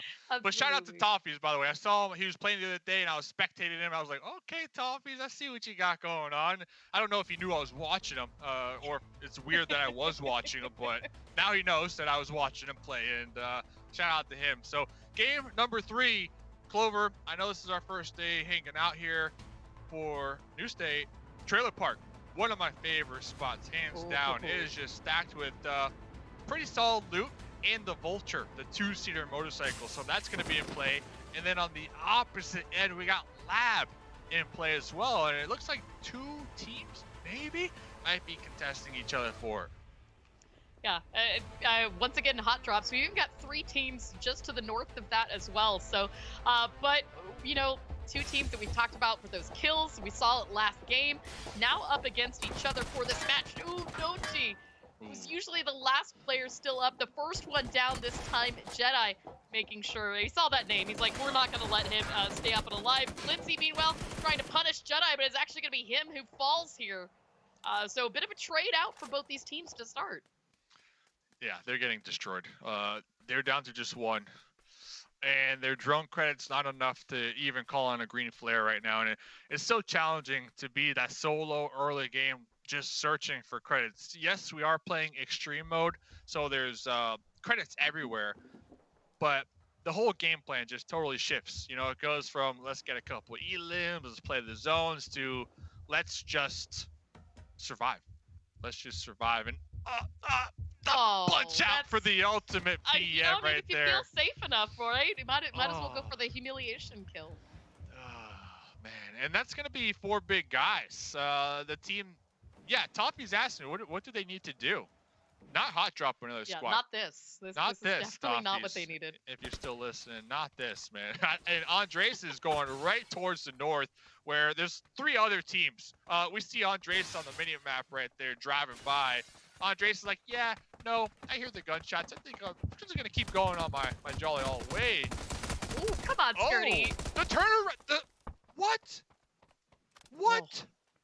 I don't know what happened there. Skirty had so many opportunities to control that spray, but it just didn't seem to work out. Lox actually managed to keep everything above water there, and you can see already starting the heal process. Now, Lopez and Black, they've got a decision here. They can continue this fight. It's a good position for the late game, or they can break away, right? They can look for those opportunities to res up teammates, maybe try and call someone in, buy out what they can possibly do to keep it going, but not get spotted out. Of course, as I say that, real strength spots out Black, so things already not looking too great from here. Okay, so they do have an AKM. Looks like Lopez with the DSR. Oh, baby, putting in at least 90 damage right there, and swapping on over to that mutant. Lopez is putting in some work over here. I'm looking at Vortex. Fortunate for them, they got Lopez still alive, the one-man wrecking ball. There we go. I'm really happy. Lopez reading that situation, breaking away from that grenade.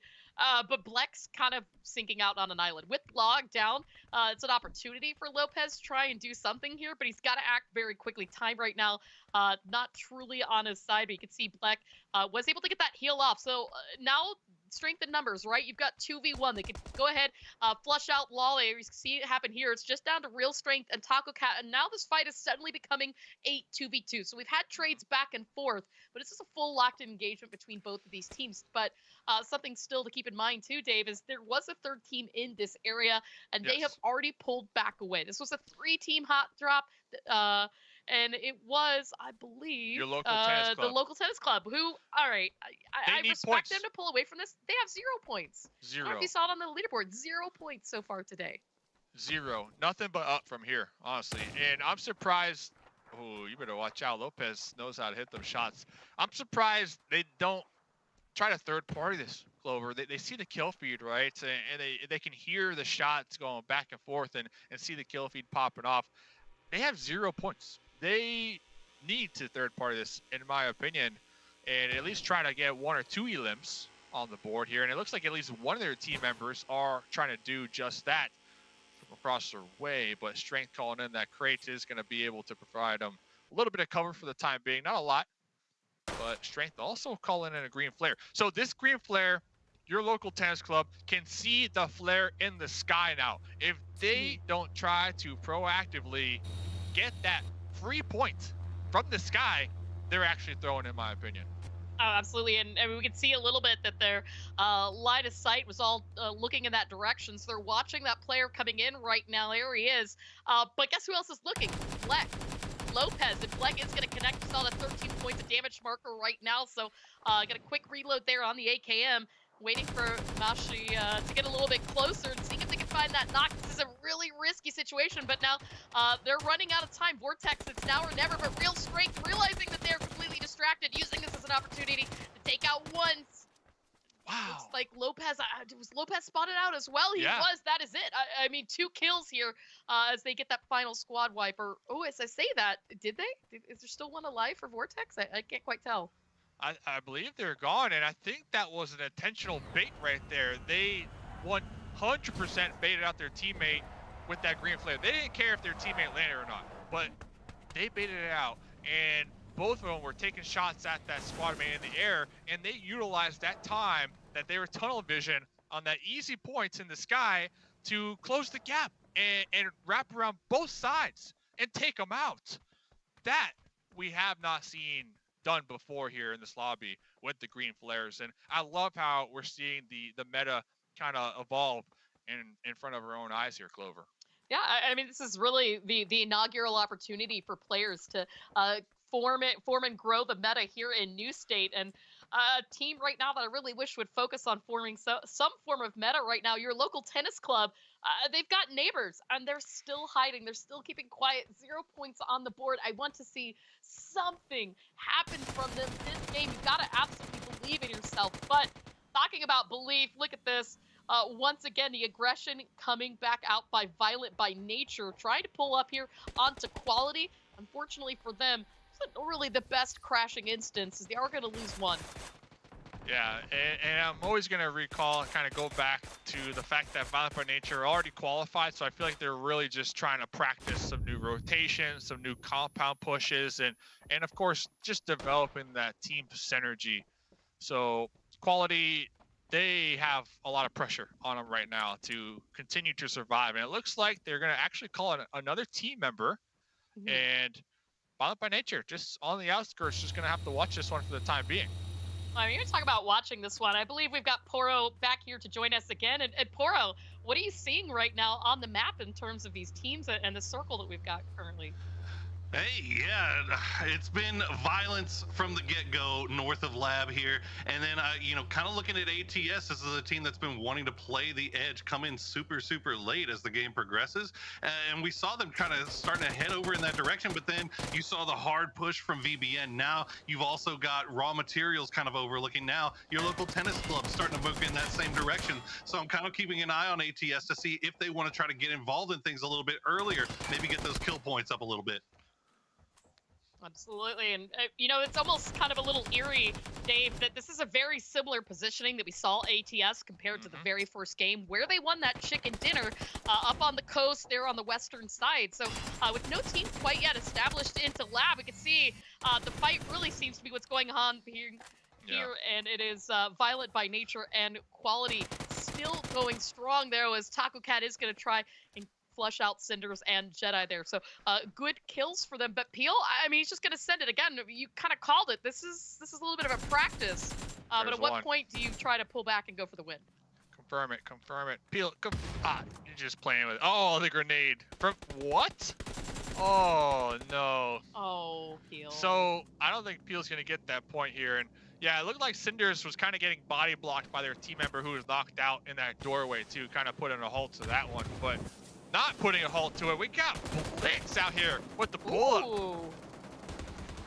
You know, there you go. I mean, the roof play here, right? Is to say Blitz finally feeling themselves a little bit this match. Now, they did lose one player, no yet kills on the board, but we've really been seeing them try to be more aggressive on this fight. Fresh with the high ground right above the compound. Doesn't quite have line of sight there on any members of raw materials, but Game 249 into play. That's it for Legends.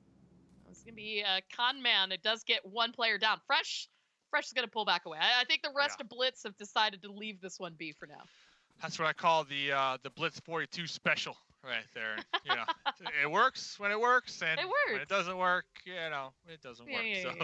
You know, that's why it's called the special, not the Blitz 42, but the Blitz 42 you know, special. Chef's special. You need a little bit of the Chef's kiss, but also talking to Chef's kiss, La Sombra crashing in style. They did take a bit of damage. Again, part of that's due to that beautiful DP28 car. But still the vehicles repositioning, crashing onto not one but two of the buildings here. It's going to split the attention there for TRK. Bayak going to pick up one low. Picking up another as a good trades out. Boss cleaning house right now onto BIS. Big Boss making some big moves on the hunt right now with the M4 from behind. Was able to get that last bullet in there. Probably going to be going up here to the second story, popping a smoke, getting the revive on their team member, and maybe even reloading, but does it look like the pre-nade? I don't know if he realized that nade had come down the stairs initially, and that was really going to help out that really this double res off, right?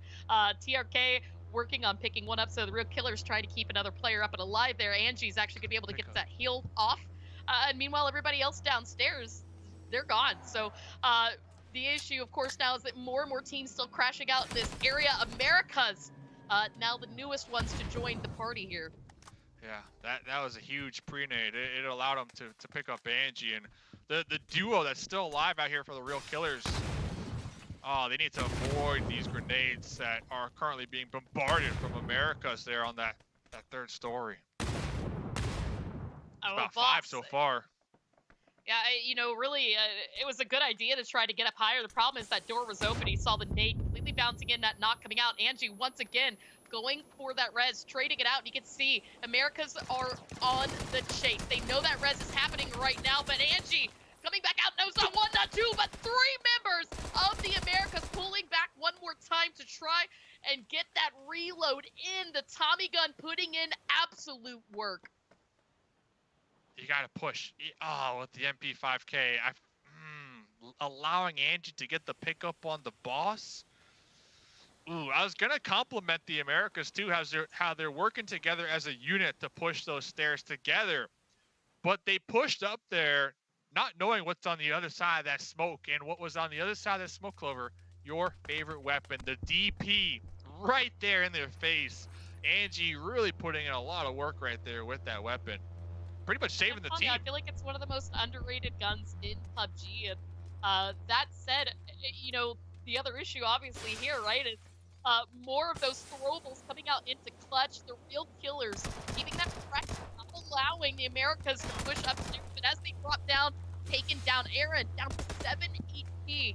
Gonna clean up Boss, and that's gonna hold the group alive. But once again, with the Tommy gun, does pick up one, but ultimately is going to fall. Finally, Americas should get this res off and find time to breathe. 5 kills now for them this match.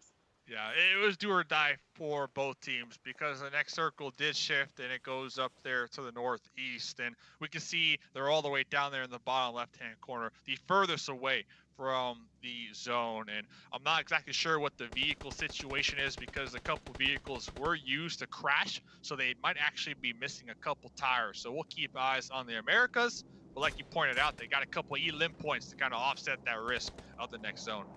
Yeah, and now, I mean, Lab just about pulled away from the circle, but you can see there's still nobody that's really been occupying out to the south, so opportunity for Americas to push back in. And as they are on the edge of the zone, they're more than likely going to have to play the edge. We can see vehicles still in play here. as more teams try to make that push for center circle, and a little bit of trolling right now by Raw Material. They know exactly where AT is. We heard a little bit of a honk. I think they're trying to draw them out and try and see who they could potentially knock out for this position. I mean, Raw Materials, that's a bit unsafe here. Yeah, I was gonna say that ATS might not be aware of the electric vehicle because it is kind of quiet, but then you pointed out that they were honking. That is asking for trouble. Asking for trouble. And then you got ATS on the high ground once again, just playing the zones to perfection here tonight. And they spent most of their drone credits. I saw about 3 drone crates on the ground. So I have to assume they might have gotten those customization kits. We can already see one of those green flares in the back pocket for ATS. So ATS playing for the long game. I can't say the same for Raw Materials after that last push. Honking the horn to kind of add that sprinkle of disrespect there. So they still have hope alive. So last hope for Raw Materials to get some solid placement points this match. I mean, that's such a fitting name, as you said, the last hope there for Raw Material. But Hope's also in a decent position to play from, given this circle. It's a nice protective edge along the western side. But it's Blitz, as well as the local tennis club here on the western edge. They've got safety compounds, and if the circle shifts again, this could be our next potential matchup, as those teams are more than likely needing to continue forward towards the center. And Angry Boy, 14-2, still inside the zone, looting up as he needs to work his way back in. Americas did manage to buy back a player. So $730 you see there for Hope. Not quite enough to buy back a player just yet, but there's still time. There's still a little bit of time. Yeah, Angry Boy, we're seeing what it's going to take for him to get to join the rest of the squad. Looks like he's got a vehicle there as well, so should be able to just drive into zone and rejoin the team. Hope is just staring at that door, waiting for somebody to accidentally walk into that random building out there on the east. Maybe. And looks like Blitz, they were able to call back their 2 team members who got thirsted towards that mid-game. So we might actually have the opportunity to watch the Blitz Blue 42 special here once again, as the next circle does favor them. Oh. Does favor them, so they're going to be in a prime position to gatekeep Americas, who just recently called in Angry. Oh no! This guy. I think Angry Boy actually ran himself over. He jumped out of the car a little premature, but you say Blitz, they do have a good position. I think the issue here is going to be if this might be the position that we could see your local tennis club push down, and if they do, or the Americas is going to also push in at the same time, that could spell trouble for all 3 of these teams. Additionally, so Hope, that we've talked about there for Raw Material, is also going to have to work their way into zone, and more than likely that's either going to be towards Syntax or ATS. So ATS is a comfortable edge to play from. We saw them win a game from it last match, and you see already Karari got line of sight here onto quality, not 1 but 2 members. Frosty picks up a second player here. We might see ATS cascade down onto this position potentially just to eliminate the threat here for quality. But again, ATS not yet qualified for the grand finals. So I don't expect overly risky plays from them. They're going to continue to play for the win, as we've seen so far every match this day. They've been in the late game 2 out of 2 games. See if we kind of push forward now. We're just about into the late game for this match. ATS is already looking pretty nice. Yeah, and they're definitely playing this one nice and slow. They're even still looking out there towards the shoreline, the water, to make sure nobody can surprise them from behind. And I do believe ATS finally called in all their drone credits, because I saw a bunch of crates there right behind them. Hope still pulling up in the Electron that got 3 of their team members annihilated, baiting out ATS. Looks like they do have the buys in here right behind the tree. They were able to weasel their way right ahead of, I believe, a full roster of Syntax. So we'll keep tabs on hosts, on Hope, that is, as they're just trying to survive here, Clover. That's the play, right? Obviously, if you can't win out there on elimination points, see what you can on staying up in the late game. But right now, we talked about what was going to happen as a circle closed to your local tennis club. They managed to stay up and alive. They've crossed the street and they found themselves a little ridge line to play against. You can see them now looking across the way for the rest of Blitz. I mean, that is a really potential setup there to farm some much needed points. Again, 0 points for them so far today on the leaderboard. Yeah, looks like Buff does have that L8 rocking for him, the strongest 5.56 weapon in the game, and you could get the custom kit on it and improve the stability and the accuracy on it as well. They will not Oh, get the ATS. zone though, unfortunate gift. for them. So now we got 3 teams out there on that west side, and Blitz, they do look like they're in a sandwich if the 2 teams on the top and the bottom do decide to collapse in on them. But ATS, I heard what you said. You said that's a gift? No. They strategically planted themselves here. All right, the zone whisperers here tonight. Zone whispers, I love it. And speaking of whispers, Bobby, 1 HP, whisper away from death, lying prone. This is not a safe place to heal just yet. You can see trying to come out with the bandages, keeping anything he can to stay alive in this moment. You called it out, Dave. You said these 3 teams to the west are going to have to work their way to the zone. Well, here it is in play right now.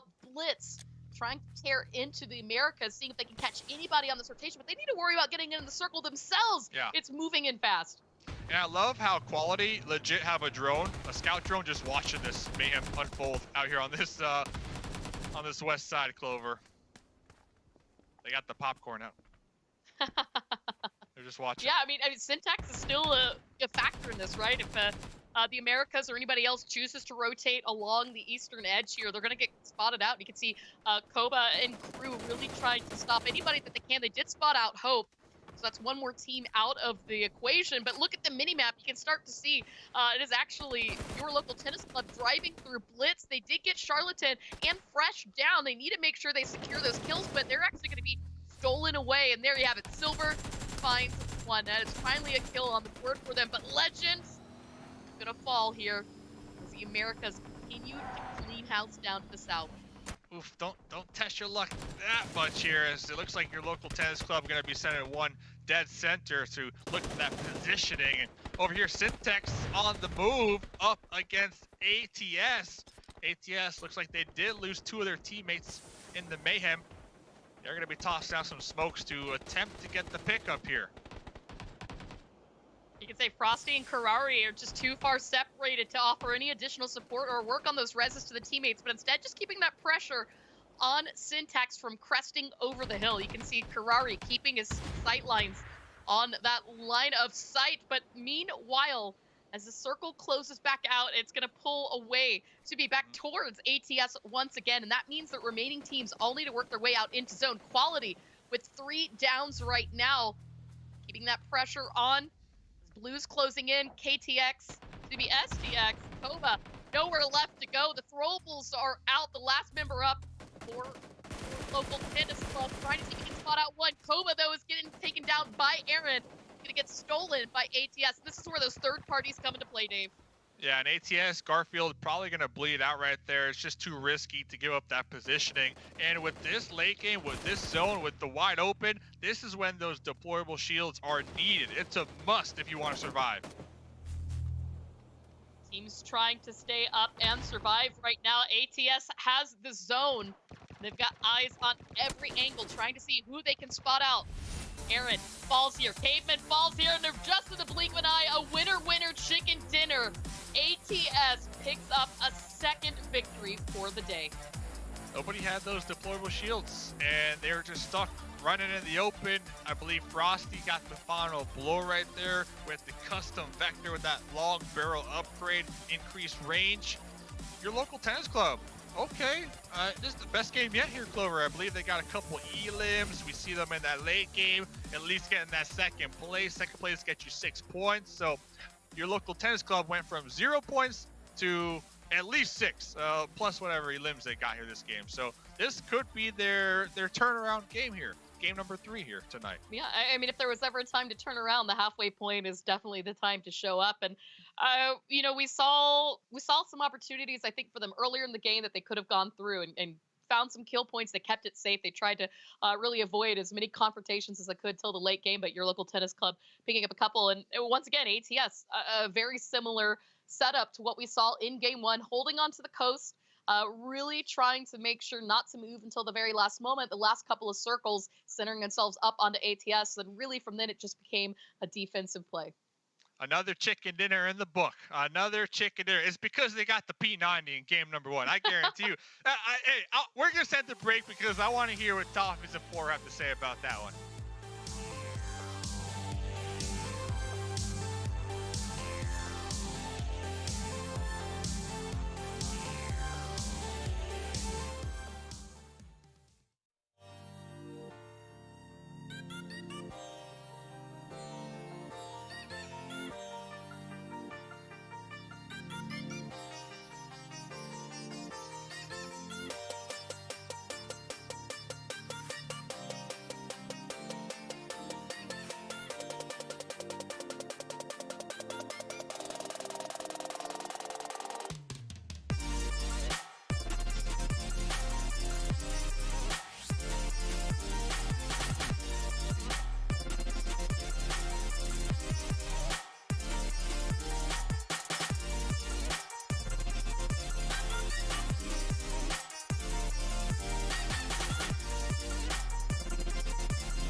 It's a buy one, get one as ATS rolls through with 2 chicken dinners out of 3 games.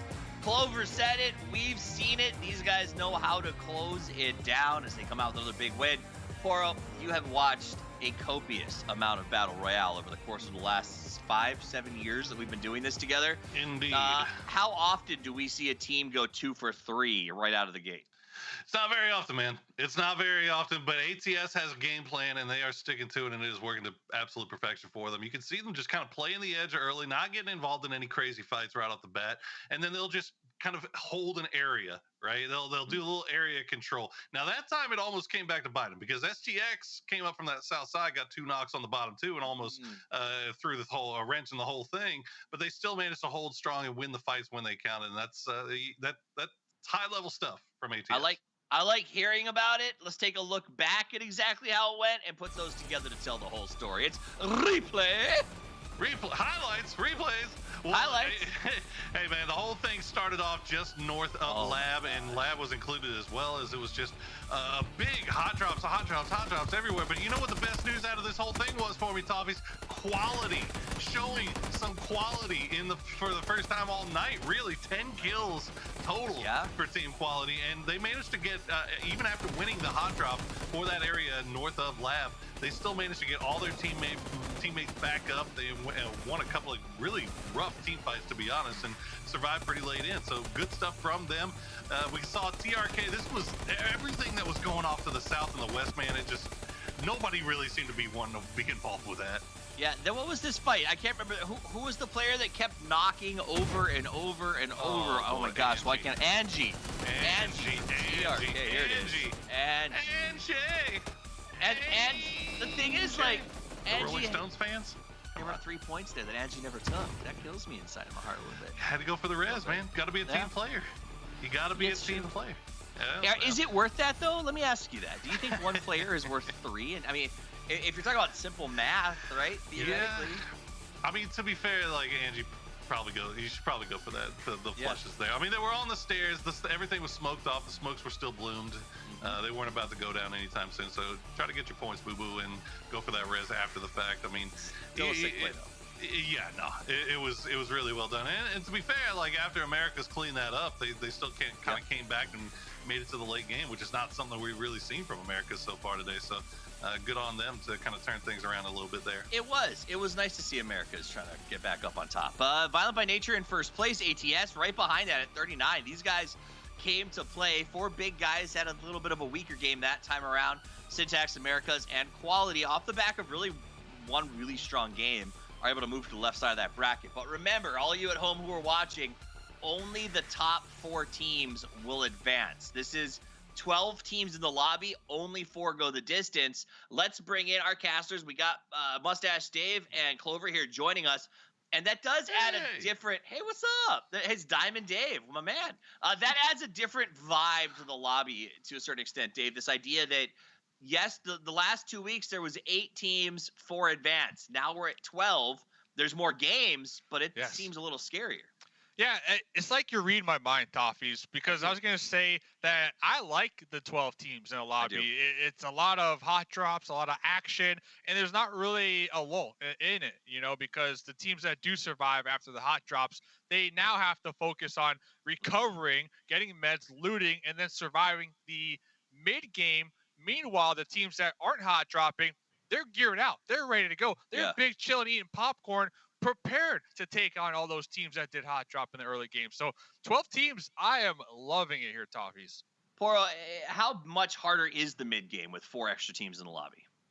I mean, you would think it'd be tough, but the fact that we've had all these hot drops, it seems like it's kind of playing out just normal. But I definitely agree with Dave. I think the fact that you're seeing these teams, and any of these teams that are going to qualify, you're going to be going in a lobby against teams like M249 and Panthers and these big fragging squads. So the more practice that you can get with these early game fights, these 4v4 fights, the better to prep yourself for that finals. Absolutely. Well, he talked about heavy hitters. Let's give it to our 2 heavy hitters with the rest of the game. Clover, good luck. Get out there. We'll see you in the other side. I lost that throw. It was horrible. Bye. I kind of like that jig that Porro was doing right there. But yeah, I mean, they talk about heavy hitters. ATS obviously has been in the late game 3 matches in. We've seen good kill points from them. But VBN, who is already qualified, has been playing really aggressive. And for 2 of the 3 matches, I think has been very successful in that heavy hitter. So you know that they've got to be in that mindset right now, going forward to the grand finals.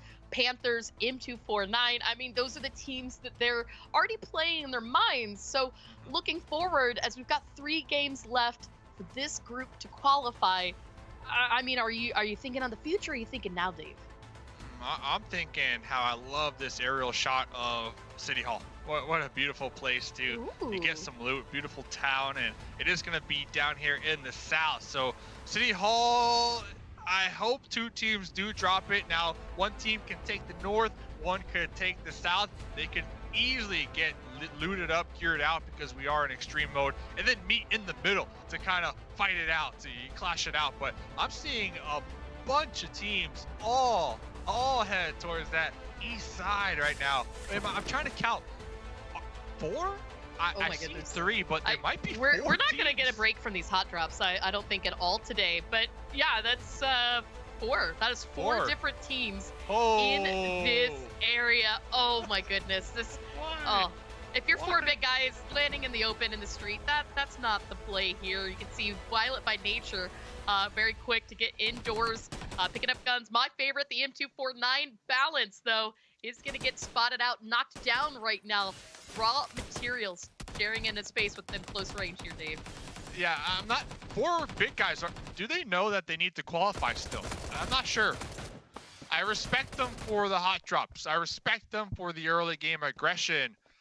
I just hope they're not cutting it close here as the night I mean, you called them out last match on this, right? You said that if you know you've got to be running in the qualifier and you see this many parachutes, you've got to break away. But unfortunately, none of these teams did, and that could really hurt things out in the beginning. The only team we've really seen have a success after a hot drop so far today is Violent by nature. They don't even need to qualify, so everything on top right now is just gravy for them here. But RM's had a bit of a struggle so far today. Still 4 up, 2 kills to show for it. This could potentially be their turning point throughout the day if we want to see them qualify. They've got to make huge leaps in terms of scoring. Right now, they've only got 12 points. Yes. 29 points right now, the cutoff for the top 4.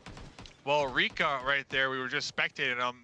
DM me, said, Dave, watch me this game. I am going to impress you.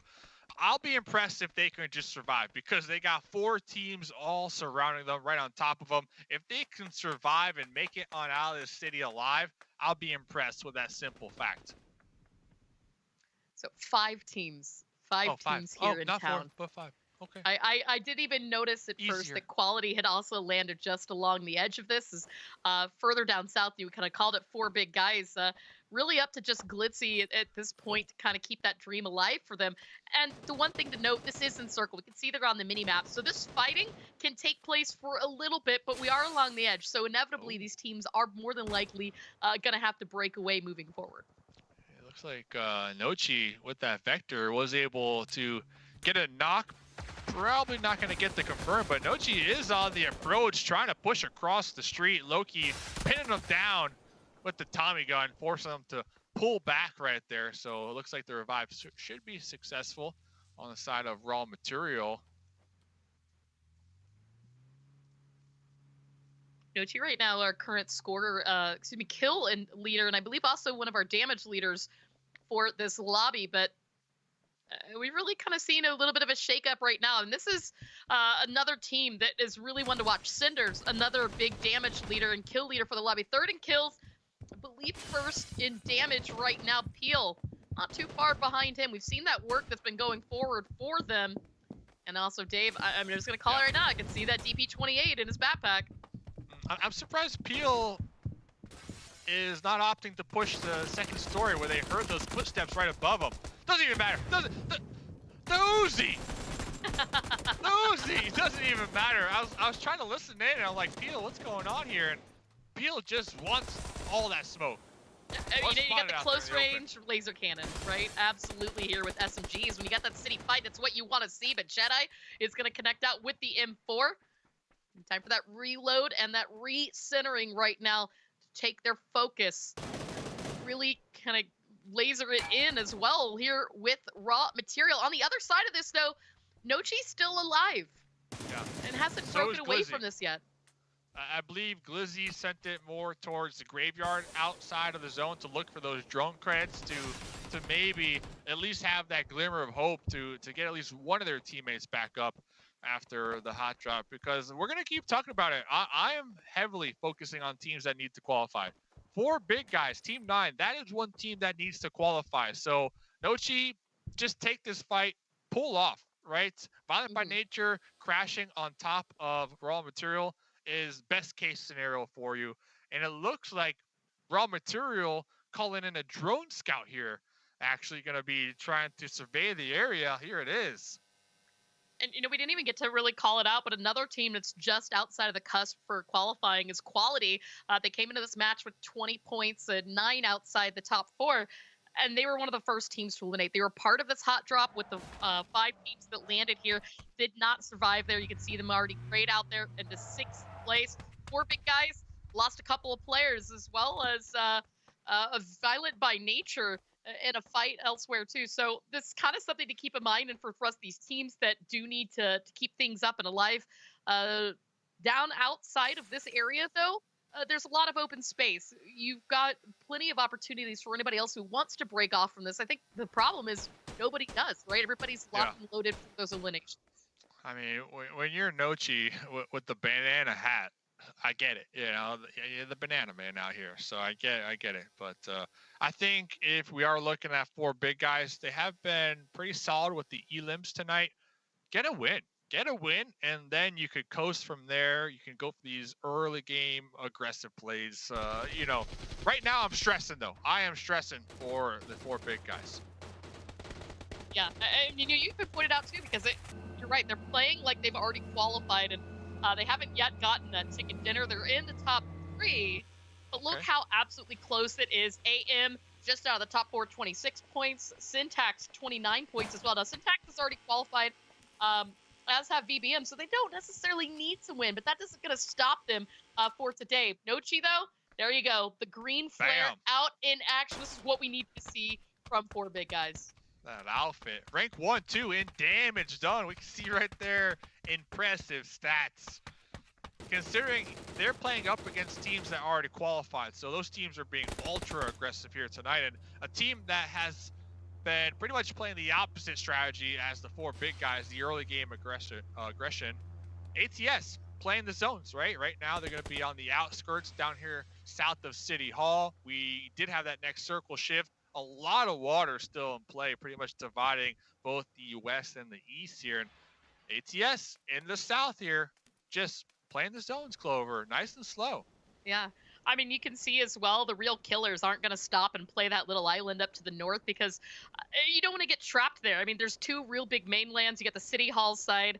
And, you know, I think potentially here, the big question is where you can be in a place where you can cross the water safely, right? We see the real killers holding on to the water right now. They're a little bit close here and taking on some damage from Los Sombras, but at least for right now, set up outside line of sight. But Swapata is going to go ahead and reposition, see if it can get maybe call outs, maybe some information on the rest of that rotation coming in from the real killers.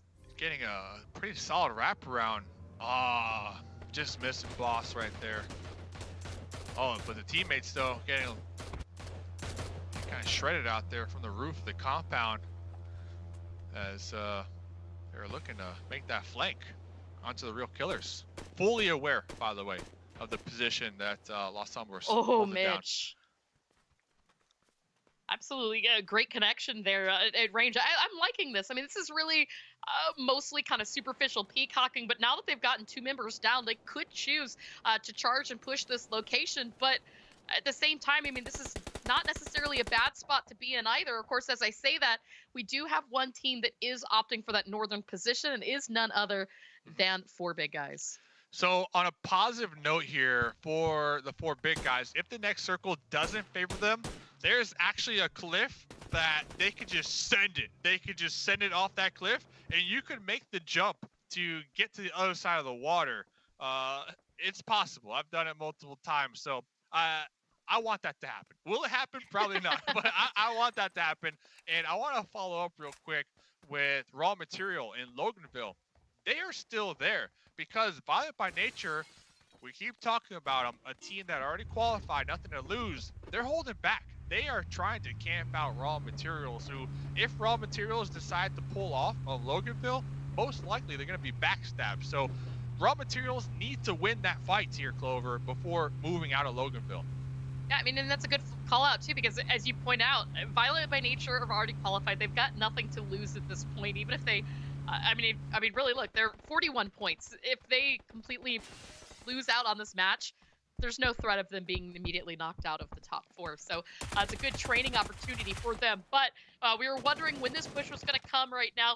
The Real Killers sending Mitch, trying to take out this compound away from Los Sombras. You saw those opening knocks earlier on, but unfortunately, trade coming out there. Mitch is going to get taken out. Boss now sending it to the compound. So one at a time, the Real Killers sending in teammates trying to clear it out, but so far it's not looking too successful.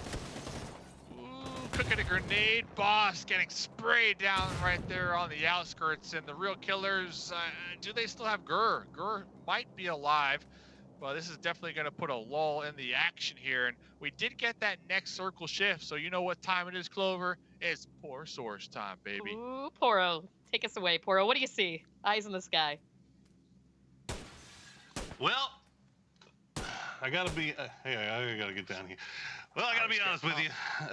Waiting for this next circle, right? Because if this thing cuts over to the west, guys, you only got 2 teams over there right now, right? And you've got still got Violent by Nature's and Raw Material still trying to make their way out of Loganville. Where are they gonna go, right? Are they gonna elect to try to go from this north side and try to do that same path that 4 big guys just got eaten alive trying to take? Like it's gonna be absolutely brutal here. So I've really got eyes on STX and your purple team number 5 right here. I think that's America's. That what's gonna happen? What's gonna happen if this thing does shift over to the west? If it shifts over to the east, obviously everything will kind of take its time. But west. This is bad. This is bad. Look at these bridges. You only got 2 bridges, Dave. 2 This bridges. is bad. This Yeah, is not this is good. It's not good. Bad, yeah, not good. the bridge, the big play, right? It's the water. You know, you see that line of demarcation. Oh, right? that's The what it river? is. Yeah. That's what I'm it is. gonna. That's like, it's not even the word of the day. It's the phrase. Of Phrase the of day. the day. You learn something new. I love it too. I want to point out real quick though, there is that hyperline, that train. We can see the blue outline, the blue road. I don't know. It could be a big brain play to pop into one of those trains and just prone and kind of sneak your way onto that west side, because there's 3 teams right now in City Hall, Clover, and we do see ATS. They got the vehicles. They see the zone shift, so they're immediately going to send it over that bridge, and they're going to have the ability to bridge camp. This might be one of the first bridge camps in New State, by the way, that I'm looking forward to. But if you're in that train, nobody looks in the trains because nobody goes in the train. So it could be a play. You know what? Now that you said that, I'm absolutely looking for this to happen. You can see the ATS has vehicle rotation. It looks like they did kind of keep a watchful eye. Now America's doing the same thing, right? Send one out. Look, nobody's in the train. Awesome. Continue that rotation on. ATS already up the hill. America's should just about get up safe. Looks like ATS did stop short, but immediately that right turn down to the water. Actually, it looks like America's play here is to play the bridge camp. So now Vortex, the last team still in City Hall.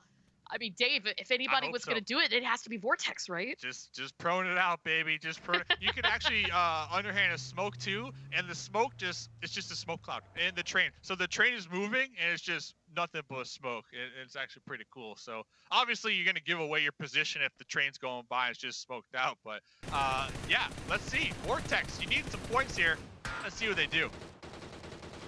Oh, it's like the train right now is just tempting us here with Look at Angry this. Boy. It just blocked his sight lines. Like, nope, you were taking shots. Nope, not no more.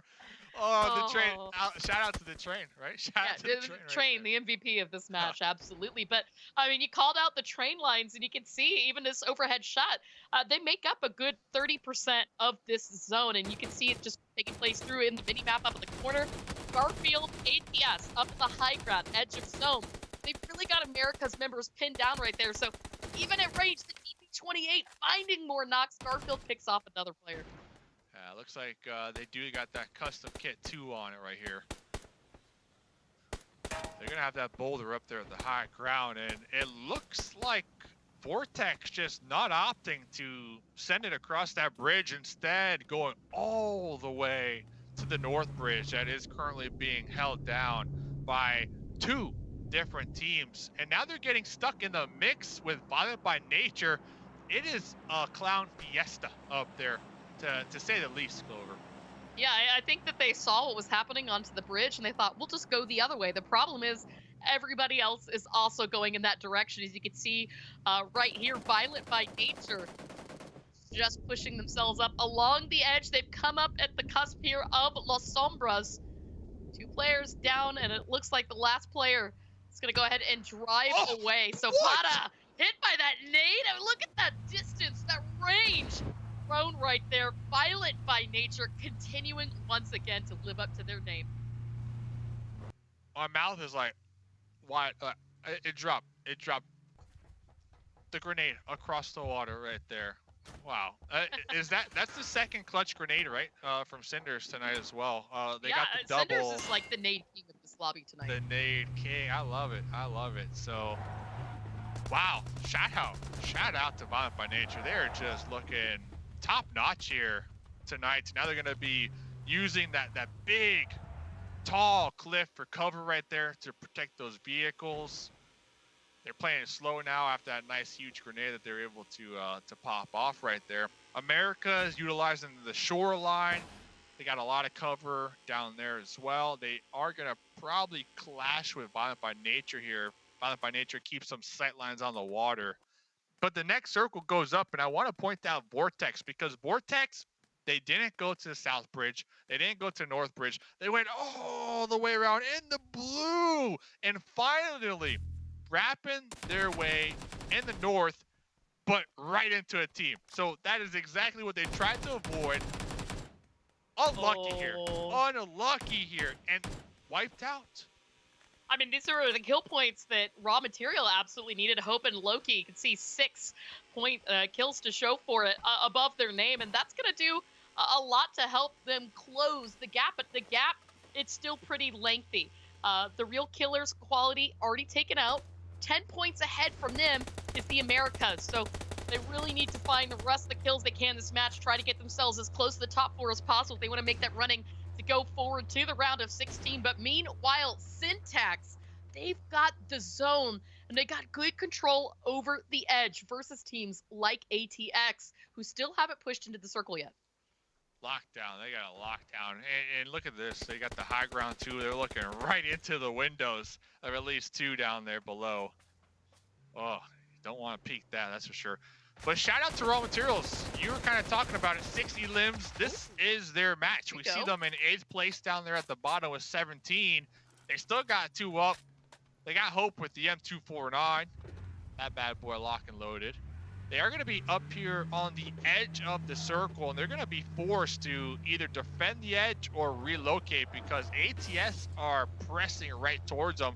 And then your local tennis club to the north, so they are right between 2 different teams who have 4 alive. Oh, Hope getting taken down very quickly. Loki not in a position to do any res work just yet. Instead, eyes completely locked into local tennis club, who are giving quite a lot of flack for not being proactive so far today. It looks like they've finally started to change things up right now as they continue to keep that pressure here on Raw Materials. Loki is just choosing instead to lie prone. See if he can just stay out of sight, out of mind. But that nade, is it going to be enough to find that knock on to Silver? Oh, I think it's just in between both members. Your local tennis club, they love 9mm. They got three teammates, 1 rocking the Bison, 2 rocking the VSS right here. So. Oh, what are you doing, oh, Loki? Oh, going for the thirst Loki. too. There you go. Ouch. I mean, they pick up another limp point. If he can get Totes, that could be a total for 8. But the blue zone knocking him down very low. He is going to pick up Totes.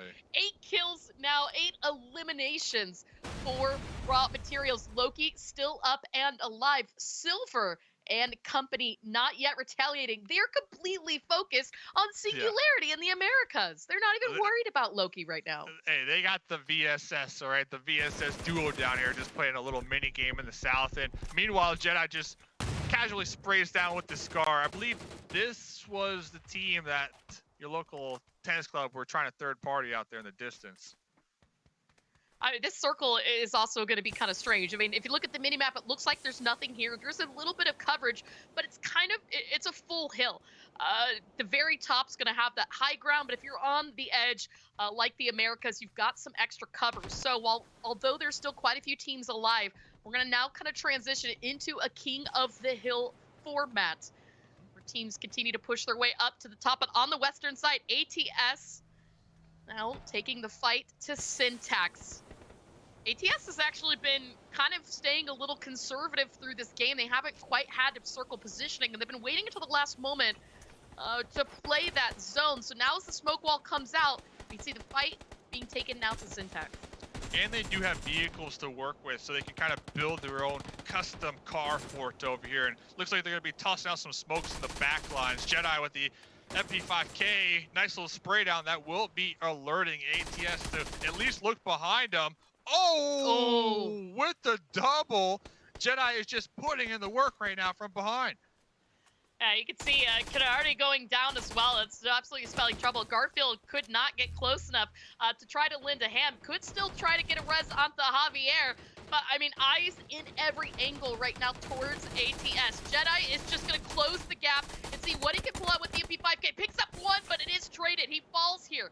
Smokes coming out from teammates, trying to keep the dream alive. STX really torn because they've got to focus on the other teams as well. They can't completely tunnel vision themselves into ATS. You've still got the Americas and Tennis Club alive. Jedi right there, absolutely destroying ATS, though. Destroying them. And that's going to open this matchup to the Americas right now to really try to capitalize and get a nice little point lead here to try to secure themselves a nice little spot to the grand finals at the end of tonight. So the Americas, they are team number 2. They got 4 up. They got a lot of drone credits, though. I would like to see them kind of utilize that and get those deployable shields out because they're going to need them here late game. Angry Boy seeing who he can hit from members of Syntax. But look at that, the drive-by out right now from Falky. It did not connect, and he unfortunately took a lot of damage from the blue zone as well, finding himself a nice boulder to set up behind this reposition, helping out the rest of his squad, but he's also in throwable range. You can see it smokes out, trying to give a smoke ball to his teammates. They need to walk in. Jedi lying prone, hoping not to get spotted. And this is where things get absolutely close, Dave. It's chaotic. There is no more cover moving forward from here. Ooh, Angry Boy with the suppressed AKM was able to hit the dirt, get that heal up, but the blue's gonna take him out, popping the shield. The shield doesn't protect you against the blue, buddy. Caveman gonna be spraying down sights right there. And STX, baby, Syntax coming out on top, secure themselves that winner chicken dinner. 51 points now to their name as they take the lead for the lobby. You know, they had a really strong start today, and I feel like we've kind of now sandwiching that performance in terms of their, but really, just all overall domination control. That was a really tough circle to play from, and they did a great job not only managing the teams around them, including ATS, but also not completely being caught off guard by the other teams surrounding that area, including Americas and your local tennis club. So congratulations, or beautiful chicken dinner. Beautiful chicken dinner and a really solid game for the tennis club. This was a team that Toffee's kind of highlighted at the pre-show. Last game, we saw them survive a little longer, get a couple elim points. I believe, like a second place, if I'm not mistaken. And now this game, a third place, which is 5 points. So I know they started kind of weak, 2 games, 0 points, but they are slowly starting to show up here and just in time because we got a couple more matches to go here, Clover. So Tennis Club, they could be qualifying if they keep this up. Awesome. Well, guys, we are going to go to a quick break, give everybody a chance to reset, grab some water, but don't go anywhere because we'll be back with some more New State here in just a moment.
4 games done and dusted as Syntax puts a period on the sentence. They come out with a big win.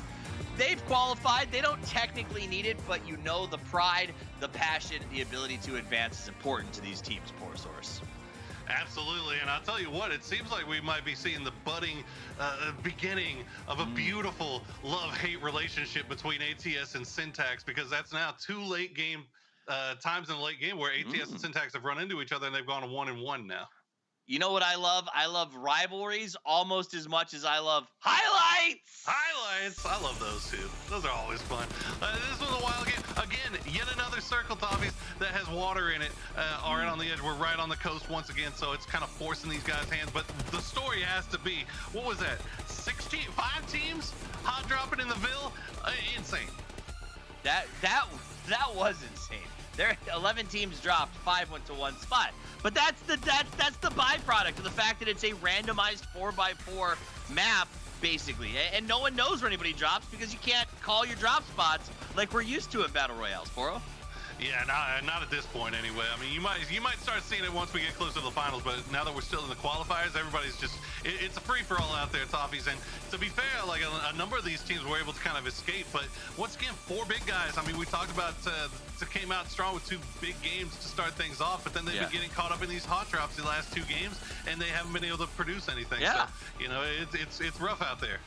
Time for them to re-up on those chili cheese fries. I know that is a secret to success as a big guy. Syntax first place, 51 points after that win.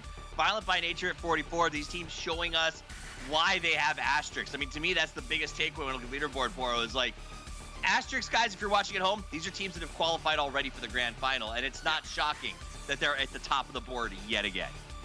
No, absolutely, and Syntax has been playing really well. Now that game there, they ended up getting, they got a little bit of good fortune going their way when they got the hard shift that cut to their side of the river, but they still held that high ground.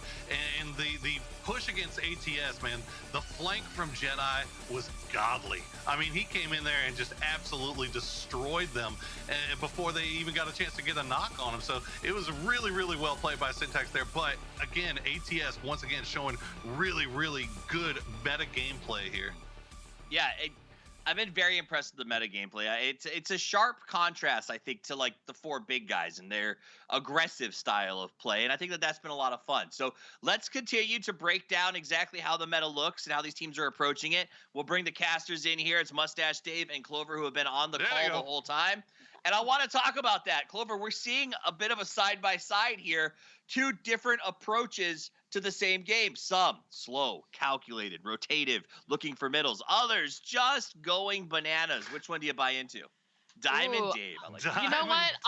As much as I love chaos, I feel like slow and steady wins the race. As boring as that sounds, it seems to be working so far for ATS, right?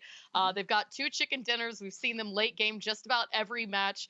Didn't work so well for them this game 4. They were out, I believe, in 4th or 5th place, but they were still there and they were still proactive. And so I feel like their strategy so far is working pretty well for them, although maybe the leaderboard doesn't entirely reflect that. I'm still feeling it. Do you agree, or are you too turtley for the Turtle Club? Give me the team that's going to go out there and hunt kills every single time. Right now, I mean, we're in the qualifiers, man. You got to go out there and you got to get your points. Now, the only problem for 4 big guys has been they've kind of lost these fights early. Now they got caught up in these like 3-4 teamed hot drops the last 2 games, and they're the ones that are coming out on the bad side of it. So I would like to see maybe 4 big guys pull off, maybe only hot drop 1 team. You know, instead of taking on 4 this time around. Well, we're going to see. No 2 can't kill them all. Yeah, they can. Well, maybe they can. We'll find out. It is time now for our penultimate match. As we kick it off, I'm going to send it over to Diamond, Dave, and Clover with the call. Take us home, y'all. Let's go. I'm excited. It's back to Red Shirts Only Club. I love that we're so color coordinated today. Absolutely beautiful style choices. But you know what else I really love, Dave, has been these zones. Things have been absolutely crazy. We've had a swamp finish, a field finish, a hill finish, a city finish.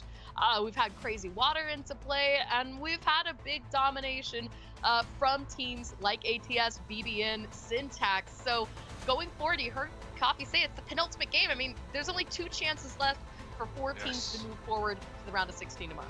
Yes, I do like how we are starting to see on that left side leaderboard 4 teams that don't have the asterisk near their names, right? 4 teams looking to qualify, looking to get that sweet golden ticket to move to the grand finals. So I'm rooting for them. And I'm also rooting for those teams on that right side of the leaderboard, because with 2 more games to go, they need to pay close attention to the kill feed, because when they recognize, okay, this squad that is above us on the overall leaderboard is taken out early, that is your game to try to capitalize, try to get these elims, try to get the chicken dinner so you can overtake them on the overall leaderboard. And looking right here, looks like Syntax going to be dropping at port, but Chester, Clover. Yeah, Is it we've 4 got teams again? 4 teams and 4 teams. 4 teams to the north of Chester, 4 teams to the south of Chester. I'm really hoping some of them are going to choose to break away from this positioning, because unfortunately quite a number of them are in the chase right now. Look at that 3-in-1 building, Dave. They're fortunate that they dropped with the P19. I just heard a bunch of P19s just going back and forth. Looks like somebody was able to pick up a Scar, and then Big Mitch from across the way with the AKM go for that spray down from the rooftop. Yeah. All right.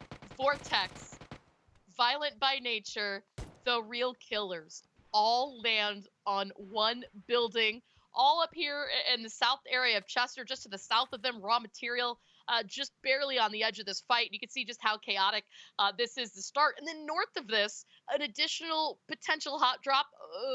Quality did kind of break away, but you still have 3 other teams in that area. Blitz is back along with 4 big guys and Los Sombras. So chaotic start to the center of the circle yet again, which means, Dave, this fight's going to go on for a while.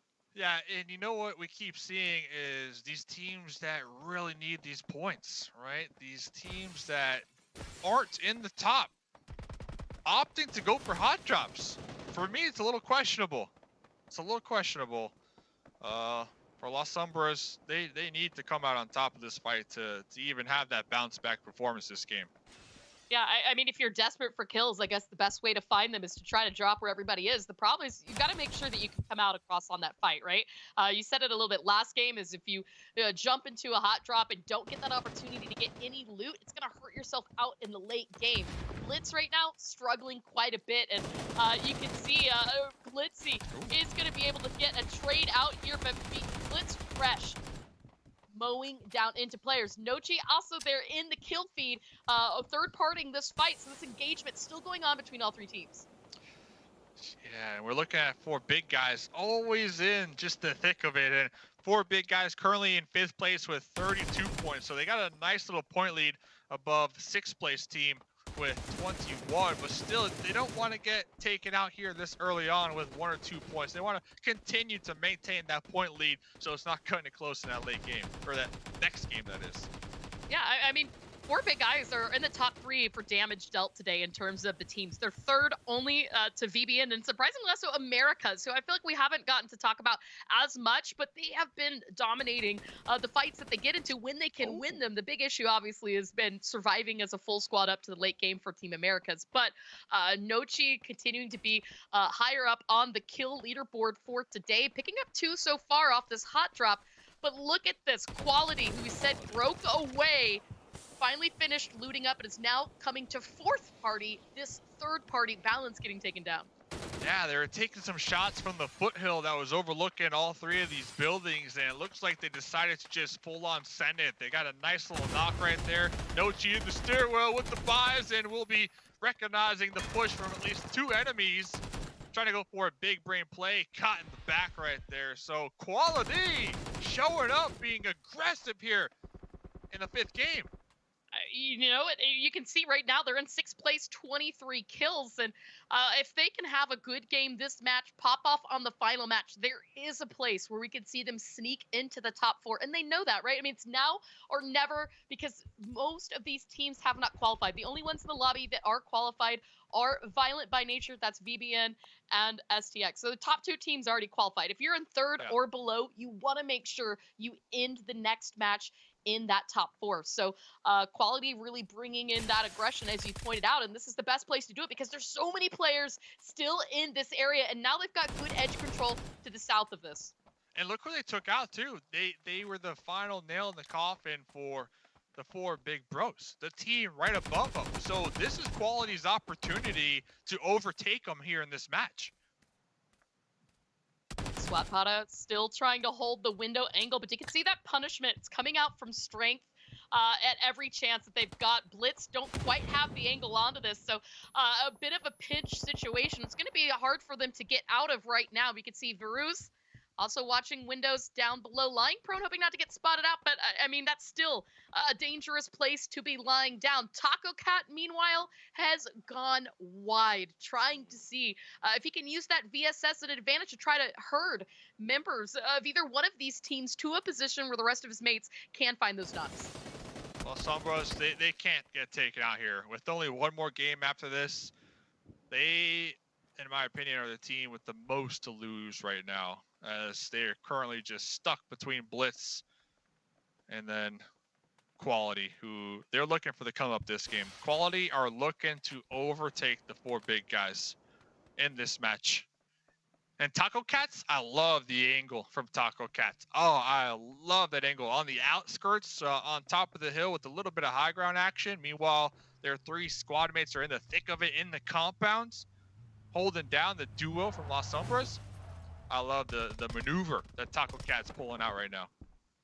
You know, and I also really love this aggression that we're finally starting to see from your local tennis club. We called them out after the end of match 2. They had 0 points on the board, a little bit of something to show after game 3. Last match, it seemed like they were finally starting to come alive right now. So Totes and crew taking shots out at this drone. You could see them taking shots earlier at raw materials as well. And this positioning, although not completely centered, it's good to play from. But Hope finding a knock on me. Let's see if we can get that res back out. But I mean, you called out this repositioning from Taco Cat. He's completely come out the backside, now sandwiching not only Las Sombras, but also Blitz.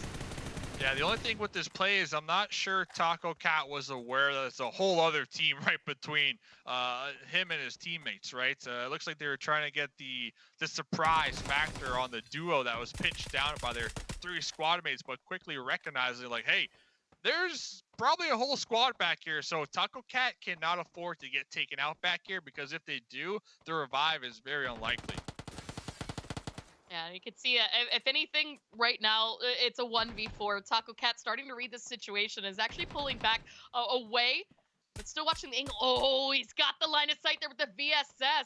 Does manage to knock down 1 member of Blitz, but crossing a street, not quite safe thing to do yet. I mean, as you called out, he doesn't have support from the rest of the teammates, so he's got to be careful not to take anything too risky. But after getting that knock, that's now going to attract more members of Blitz to try to get that res fresh.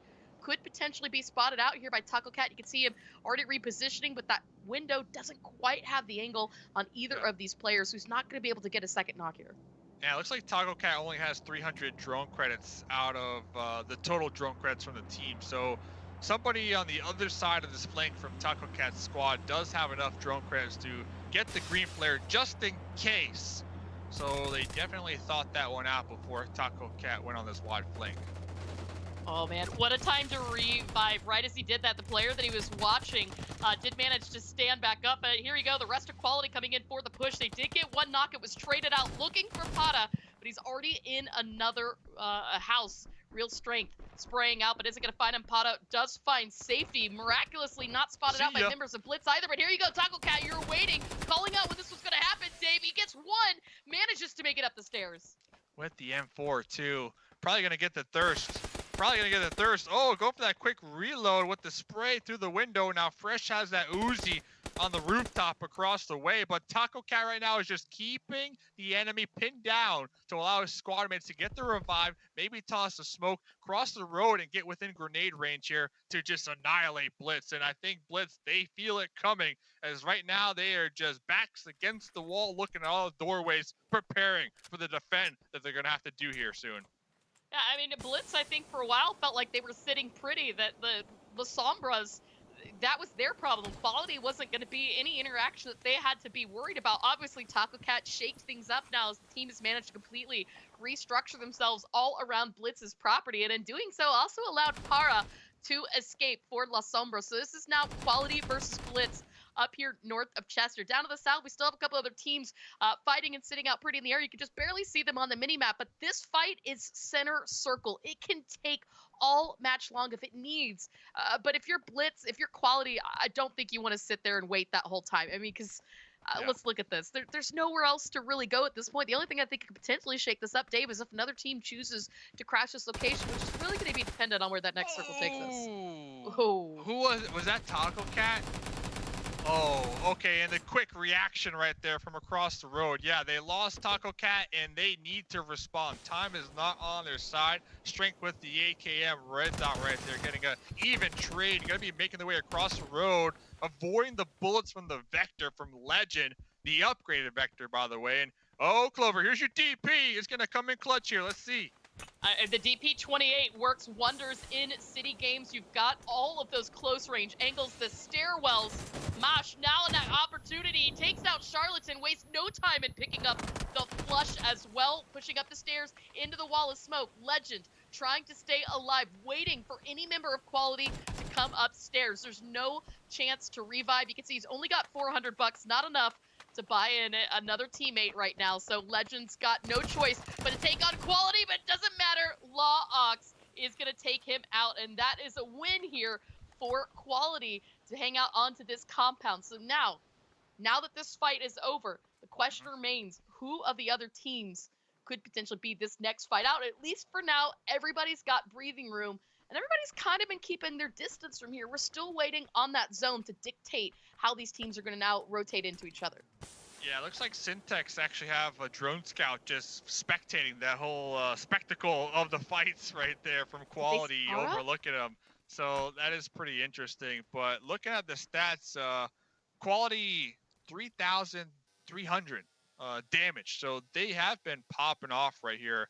And I want to note that before that push occurred, yeah, they had some drone credits just in case they need to call in a drone to get the green flare. But they already had, as we see right there from Strength.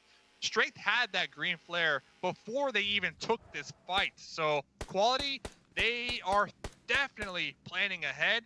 And you could tell because it worked out. And now they're going to get the next circle, favoring them up there to the north.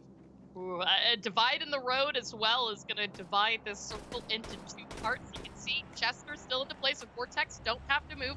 Neither do your local tennis club, who've got themselves repositioned nice and center here into the circle. Again, it's good for that late game presence, but they still need to work on eliminations if they want to make any drive in the final two matches for the leaderboard to move forward to the round of 16 tomorrow. That said, ATS still alive, 4 strong, as well as the Americas we can see right now rotating along to the western side. They might be coming in the southern part of Chester to continue to play that town while it's there. And those vehicles could also help the rotation later in the game if they're managed to hold on to them. Yeah, they're doing a good job at America's doing a good job at rotating south of Chester, like you said. And are we even surprised that ATS are still alive, like, at this point? ATS... They've got the big brain. They know these strategies. Have we seen them go out early once yet? I feel like they've been top 5 or less every part. Yeah. I don't think so. I don't think so. And it looks like, as we say, that ATS actually going to be playing this one a little more riskier compared to what we tend to see from them playing the edge, as they're going to be sending it a little up here towards the north.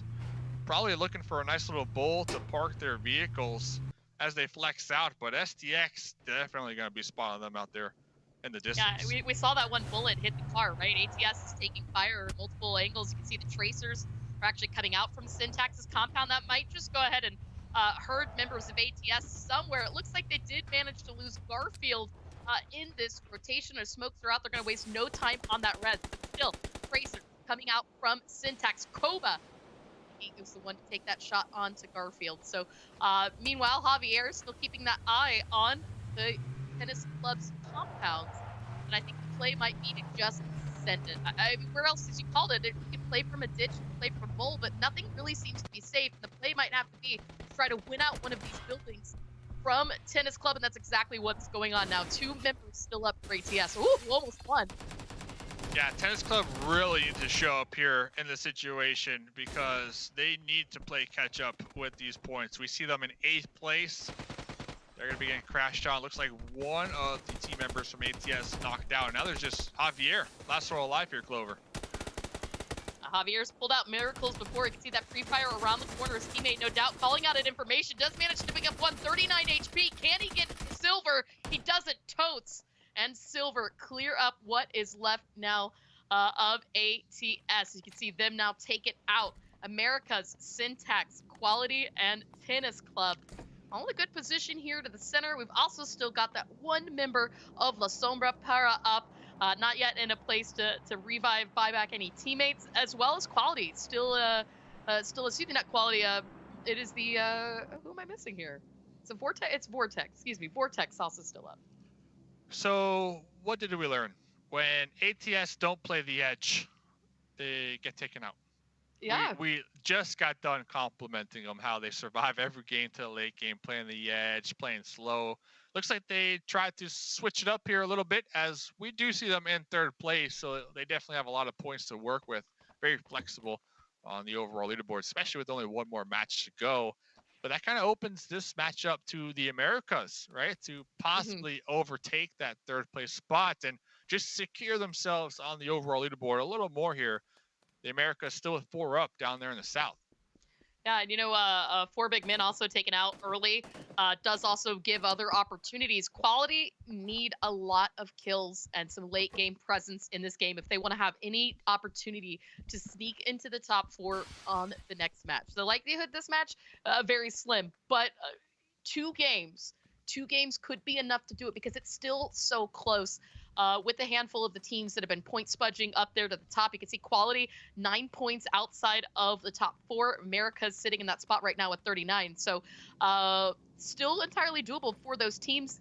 Tennis Club, now at 25. I mean, they've woken up, but I fear that they've woken up too late. If they can hold down that compound, it looks like they had a 2-2 split. They had 2 on each side of the road, and it looks like they decided to group up a little more on the same side of the road. But if they can continue to hold down that compound, it's dead center, and maybe even get a chicken, Clover, they're gonna be up there in the race to qualify in this last game. And it's gonna be close, right? Yeah, and I'm not gonna lie, I never expected that just based off of their first 2 games. But every single game they have slowly been improving, and they're playing catch up on leaderboards. So hopefully for their sake, they have the ability, the gun skills, and the communication, right? Because it's going to take a lot of communication to be able to hold down that center compound. Beautiful Rosa up for grabs, but you know what else is up for grabs? Kill points right now as Koba taking shots there into members of Quality. You can see Taco Cat, I think, might have tried to go for it, now realizing this could be a little too risky. Quality, not yet in the zone. Syntax do have the ability to try and play blocker on this, but Para, who's still alive, is actually driving directly into Syntax, and this is the distraction that Quality needed if they wanted to make any kind of moves. Now is the time to do so. Para taken down by Jay White. Yeah, it looks like Quality are kind of testing their luck, driving past the local tennis club compound, driving right into the Americas compound. So we were just complimenting Quality and their amount of elim points here this game, which are definitely going to keep them afloat, considering looks like Strength got separated from the Taco Cat out here. Yep, there goes Taco Cat. Taco Cat down. You know, he tried. He tried his best, Taco Cat, but hey, you know, whatever it takes to get the rest of the teammates out and in a safe position. Down to the south, Strength still alive, but you can see he's really surrounded by 2 other aggressive teams, so he's going to have to keep his head down. As I say that, the circle is going to shift. It's going to shift once again onto Tennis Club, who now have to switch into defense mode. But if you were to ever have an opportunity to find a lot of kills, I mean, Dave, this is what Tennis Club needs right here. They've got the safety of the compounds and numbers that are going to encroach. Americas might just crash right into those compounds that are right there on the edge. And I feel bad for Strength because their Volta, I believe, is angled in such a manner that they're not going to be able to utilize it. It's stuck on the boulders right there. So hopefully Strength can continue to survive for quality as we do see them in that 6th place. And talk about just angling the terrain to your advantage. I believe somebody tried to blow up the drone above them, and the rock saved them. But what didn't save them was the final blow. Shot right there from Vortex. Yeah, Vortex, who has managed to pick up 8 kills for themselves. Now, just barely outside of the zone, taking care of Strength. That gives them control of the south. And you can see America's taking that wide rotation up to the north, right there at the feet of Syntax. FAU-G in the line of sight here of Koba is going to try to get back in the vehicle to stay alive, but Koba is going to get taken down. Aaron falls as well. Trades left and right here, but it is Syntax that's still holding the trigger steady right now. Smokes out in favor of FAU-G and friends. Is it going to be enough? You can see far at the angle, Vortex taking shots in this fight. Almost burning right there in the smokes. And Jedi, once again with the MP5K, with the wraparound, Jedi has been on fire all night long with that weapon. STX holding it down up here in the north. I mean, that vehicle explosion absolutely annihilating anybody that was left. STX, we saw him get 1 chicken dinner. Can we see if we can get a repeat on that? The big issue, obviously, at hand is still your local tennis club. As I say that, though, Koba finding another headshot into a member. You can see Silver waiting to get that res up. As the circle is going to finally pull away from that compound, that means Tennis Club have to come out of this position. Vortex also need to make a push for that means giving up the hill safety that they've got, but look at the attack not making any Totes cleans both. Caveman, 7 HP, hitting that reload, not able to get it in time, and that was intentional. STX knew that they were in that compound. They decided to get ultra aggressive and push it. They left Jedi in the back lines to kind of be that insurance policy. We see Jedi right now with this scar getting a nice little spray down right now into Vortex. But Clover, who's still alive? Tennis Club. Tennis Club are still alive with 4, by the way. If they get this chicken dinner, they could qualify in the next match. I mean, yeah, this is what you said that they would need, and I felt like it was just an absolute miracle of an ask to see, but Tennis Club playing the numbers at hand here. The big issue right now is making sure that Jedi doesn't continue to steal their knocks as he's taking out those points. 9 right now for Syntax. Jedi, he knows what he's got to do. It is just him versus Tennis Club, and you know what? He's going to close the gap. He's going to see if he can pad those numbers any further. They're already in first place. There's nothing left to lose here, and there you have it. Winner, winner, chicken dinner, your local tennis club. What are they serving tonight at the tennis club? Some chicken dinner, baby. Let's go. This squad went from 2 matches, no damage done, no points earned. Every single game slowly just cranking up the heat a little bit.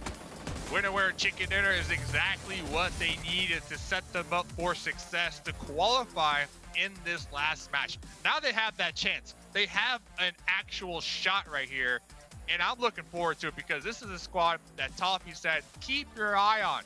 They have been competing here in the last 2 weeks, barely making it, and it seems it's going to be the same case here in the final matchup tonight, Clover.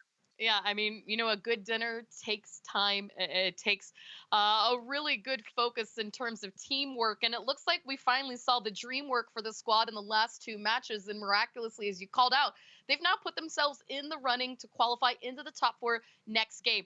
A big factor that I do want to point out, though, is that once again, we saw multiple hot drops starting off with teams that are still in the race, including, 4BG and I think that right now, if we're going to the last game, that's what you need to be a little bit wary of, is making sure that you get those scoring opportunities. Because if you fall early, that's it. That's done. And you're out of the race. And it is so, so close between so many of these teams, Dave.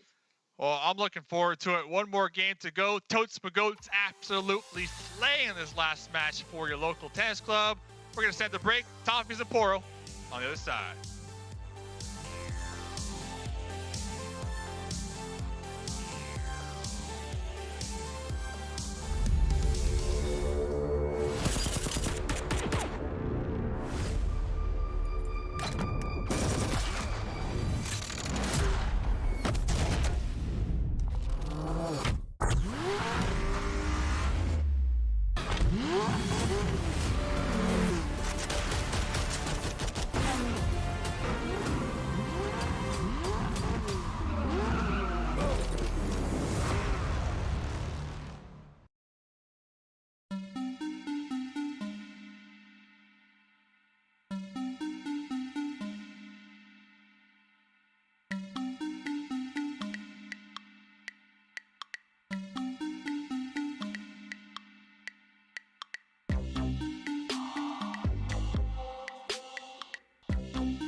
The membership fee is about to skyrocket at your local tennis club as they serve up an ace and come away with the win. It is far from love for them as they put a lot of points on the board. Yes, they got the circles, but they also got the chicken. And ain't nothing wrong with that. I ain't kicking the cook out the kitchen. Poro, welcome back. How are you? Why you gotta make them faces? Man, Why you gotta make them faces? I'm good. Look, hey, You started talking about chicken. Like you said, they got some circle love, right? Yeah, obviously they got some compound love, and it was pretty wild and crazy, all the things considered. But they still managed to get their kills. They got their win, and that puts them in striking distance of trying to get into that top 4 spot here in the last game.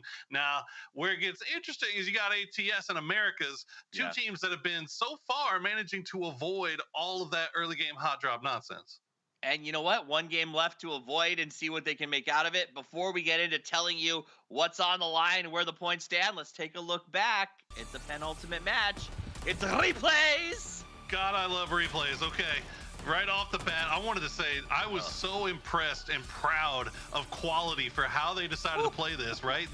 You had two cities, 2 4-team hot drops. Quality said, you know what, let's not get involved with that, but let's drop right uphill. Let's get geared up and go clean up whatever's left. And they did really, really well. They did it to the tune of, I think, about 8 or 9 kills. Now, the Circle 5 rotation left a little bit of something to be desired, but Quality still kind of showed a little bit of strength there in that early game. Yeah, I'm curious when we see the boards to get a feel for just how far the climb is going to be for them.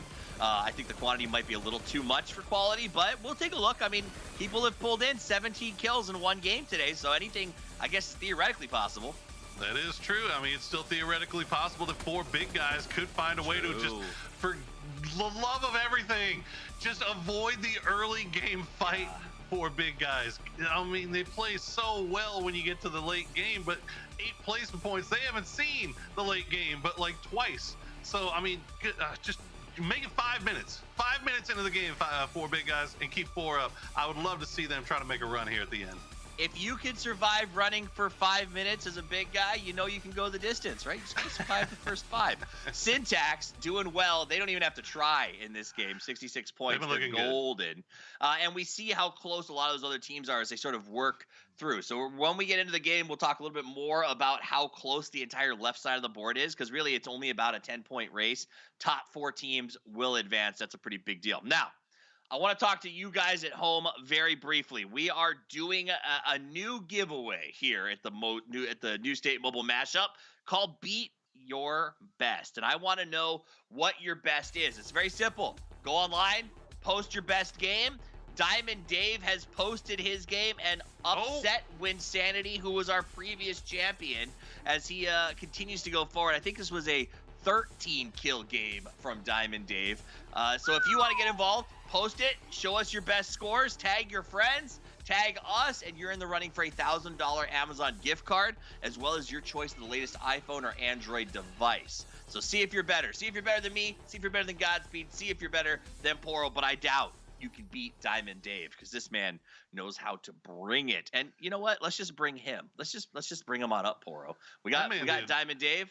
We got Clover. 1,400 damage in one game, Dave. Yeah. Easy. You just ADR farming out there, bro. Easy. I heard last night Seven said he got one with 21, but I'm like, where's the picture? Where's the pic?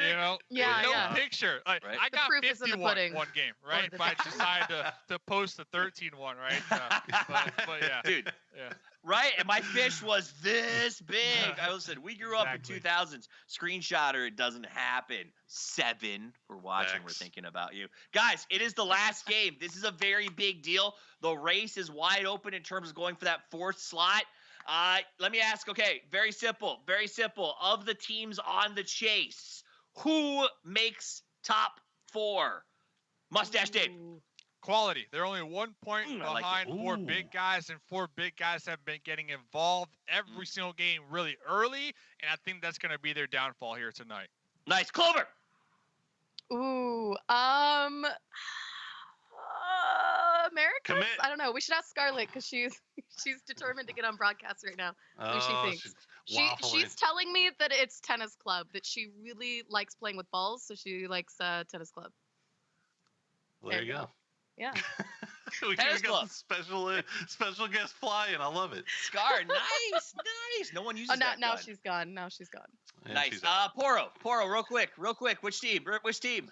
Look, man, 4 big guys. Noki Yes! is still in first place in overall damage, and he hadn't even been around for half the game. So, like, the kid's absolutely nuts. I think 4 big guys are going to pull it out here in the last game.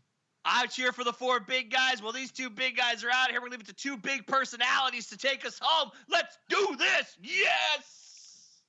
Yeah, I need to have that energy right now. Toffee's like, it's almost like he It flew lined off up. screen. It lined up so nice. It's like a roller coaster. Yes, and you're like, "Poof." That was perfect. He's waited 3 weeks to do that. By the way, he's been practicing. I gotta give it to him. That lined up perfect.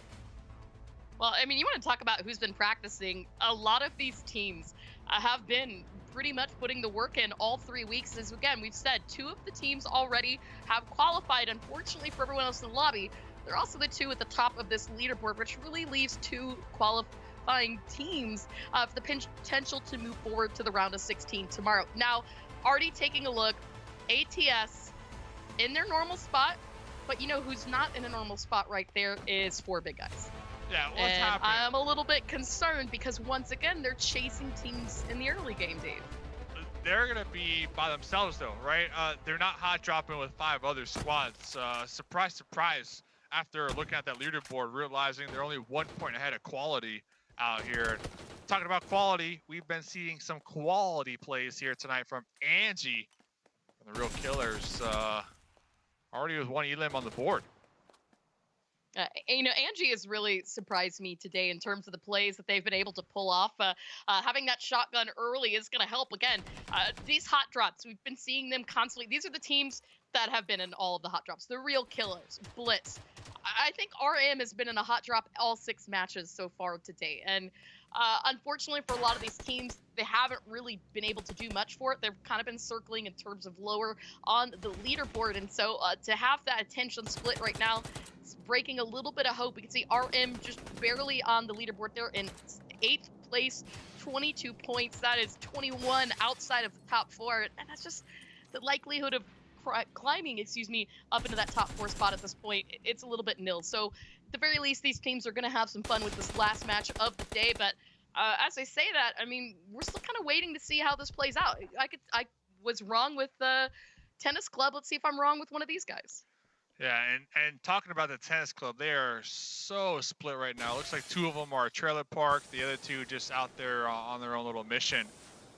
Big Mitch right here, though, getting awfully close to raw materials. Both, I think there's a duo of raw materials, no, a trio, who have been working pretty well in tandem to kind of leapfrog each other and get even closer to raw materials, as they got their backs against the wall right now, Clover. Raw materials, they cannot lose this team fight.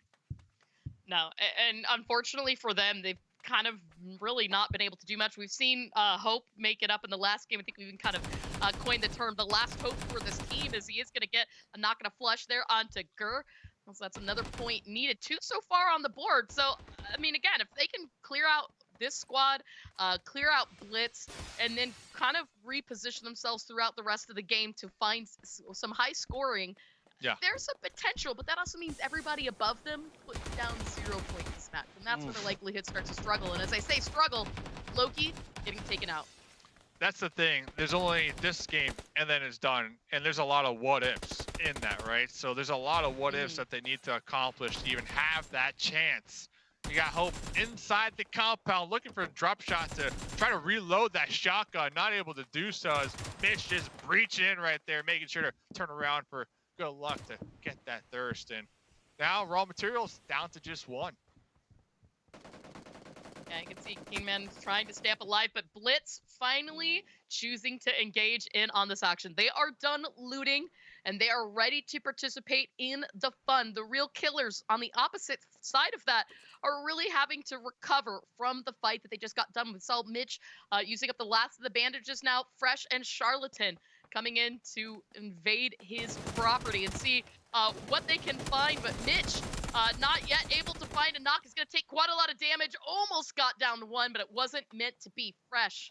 It's going to clear out that one fight. Now, for Blitz, another team that we've kind of seen a bit of a struggle. They've actually missed a game already today, and that really hurt their chances because we just haven't been able to see them break away from some of these early fights. Yeah, I'd be lying if I said I didn't already kind of discount them coming into this last match, just because they need a lot of points. But I do give it to them over there in the Ville, looking to be aggressive. You know, they got their loot, and they're not just holding back. They are recognizing, okay, there's an opponent over there, and the whole team is immediately pushing. If they are going to qualify, they need to get the chicken, in my opinion, and take every single fight possible and win that fight, of course, right? They need a massive game. Like you said, they didn't play in one match, so they're already going to be set back when it comes to that.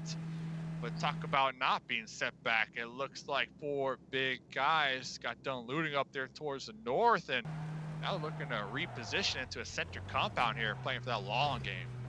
Yeah, I mean, we're kind of flipping right now between two views, half America's, half 4 big guys. And these are 2 teams that are in the chase. 4 big guys had a very explosive start today, but then, as we point out numerous times, have really struggled. They've been being involved in these hot drops. They haven't really made it out of the early game. All that to say, Nochi and the rest of his squad have still put down some impressive work. The problem was getting into that mid to late game. That's the struggle. So to see them take that presence, they landed just outside of lab. They gave that breathing room to ATS. They just managed to rotate around Americas without losing a single player, and now have themselves a priority compound in the center of the zone. So between these 2 teams, you know, I hate to say there can be only one. But given what we've seen from ATS, the previous match, really one of the last times we've seen them falter, which is, I believe, as you coined it, you know, without a plan, if they send it to center of a zone, they're not doing great. So ATS really need to play the edge, and this circle so far is kind of giving them that position.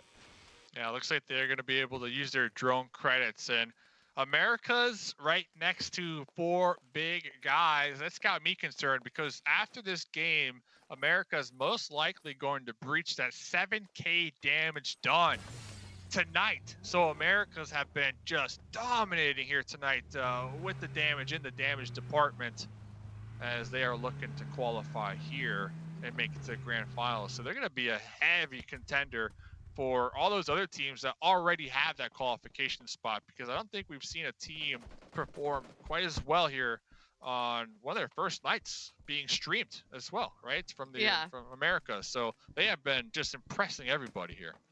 Well, you know, and you point out America's, I want to point out real quick as well. I mean, they are leading in damage, but a big factor for them, and reason why we're not seeing them higher up on the leaderboard, is that they're having their kills stolen, right? It doesn't do enough to have that knock. You still got to make sure that you secure that kill. And speaking of securing and kills, look at this crash coming in from Blitz right now. It looks like they are not surviving this one too well, as Jedi managed to knock one. Cinders takes out another as well, bolting through the window, but caught off guard. Fresh, nowhere to go. Spotted by Without Honor. Excuse me, with no honor. I do respect the Blitz pull-up, though. It was do or die this game. It was do or die. And we just got done mentioning that, what, a minute, 2 minutes ago maybe, that Blitz, if they even want that chance to qualify, they need to take every single fight possible. Well, they went out guns a-blazing, so shout out to them. And now we're going to be popping over to the 4 big guys. Gonna get some elim points. STX out there in the distance driving around. 4 big guys, still 1 point ahead of Quality. Quality already losing 1, so hopefully Quality are able to pick up a green flare. They do have enough drone credits to do so, and get that team member back up.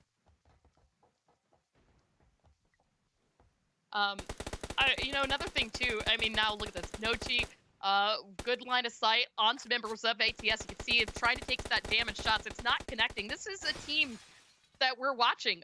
They're so close, 32 points, just shy. If AM can go out early, if Tennis Club doesn't aim able to accomplish much, and or also goes out early, we could see that big potential climb for big guys, especially if they can have an explosive finish to this game. If they can have a high kill chicken dinner, or even a second place finish, we could see them climb into the top 4. Yeah, 4 big guys. I'm looking at Quality.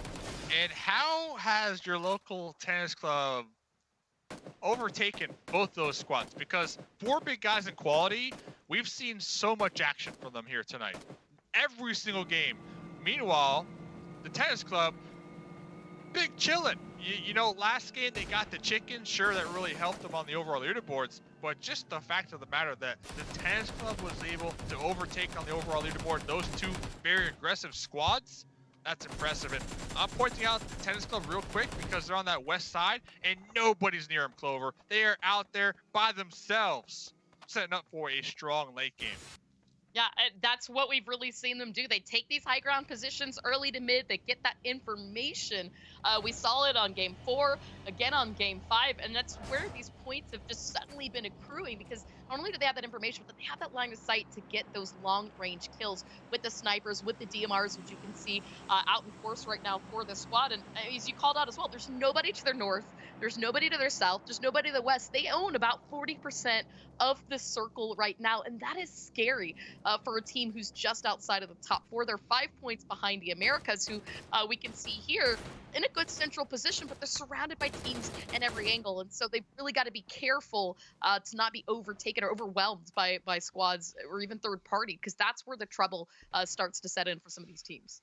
I believe the Americas after that, send it for Big Bros, able to breach that 7K if I'm not mistaken. And going back to the tennis club, yeah, these cliffs are so hard to maneuver in that terrain. So many jagged edges and some of the highest peaks on all of Troy as well. And we've seen all night that the tennis club, they love rocking the double VSS combo. And we did see at least one of their teammates with that VSS all ready to go. And I do recall them having some drone credits too. So they have plenty of options because they already had a green flare. So they don't need to use those drone credits to get that green flare. They could probably call in a red flare if they wanted to and just, you know, test their luck on a crate weapon. And then they got totes, making sure that nobody breaches them from that west side, keeping their backside safe and secure. So yeah, they got 3,000 drone credits. So they got a lot of options here this game. I can't believe it. All they got to do is maintain, and they could qualify, and that's it. Yeah, and you know, here's the thing, is the circle is about to close. When it closes, we'll see if the shift is in their favor. If it's in their favor, I mean, you called out the amount of credits they have. They could just go crazy spending this match if they absolutely want to and use those resources for the mid to late game. Because again, it's not going to be enough for them to get a chicken dinner. They need to make sure that they also tack on quite a few eliminations to climb themselves up into that top 4 position. The circle getting ready to close now. Everybody in a good breathing room position. Nobody's really on top of each other. That is exactly what Tennis Club needed. Now ATS, Quality, Vortex, and 4 big men have to reposition. 4 big men first on that reposition, but they're taking themselves between 2 very stacked teams.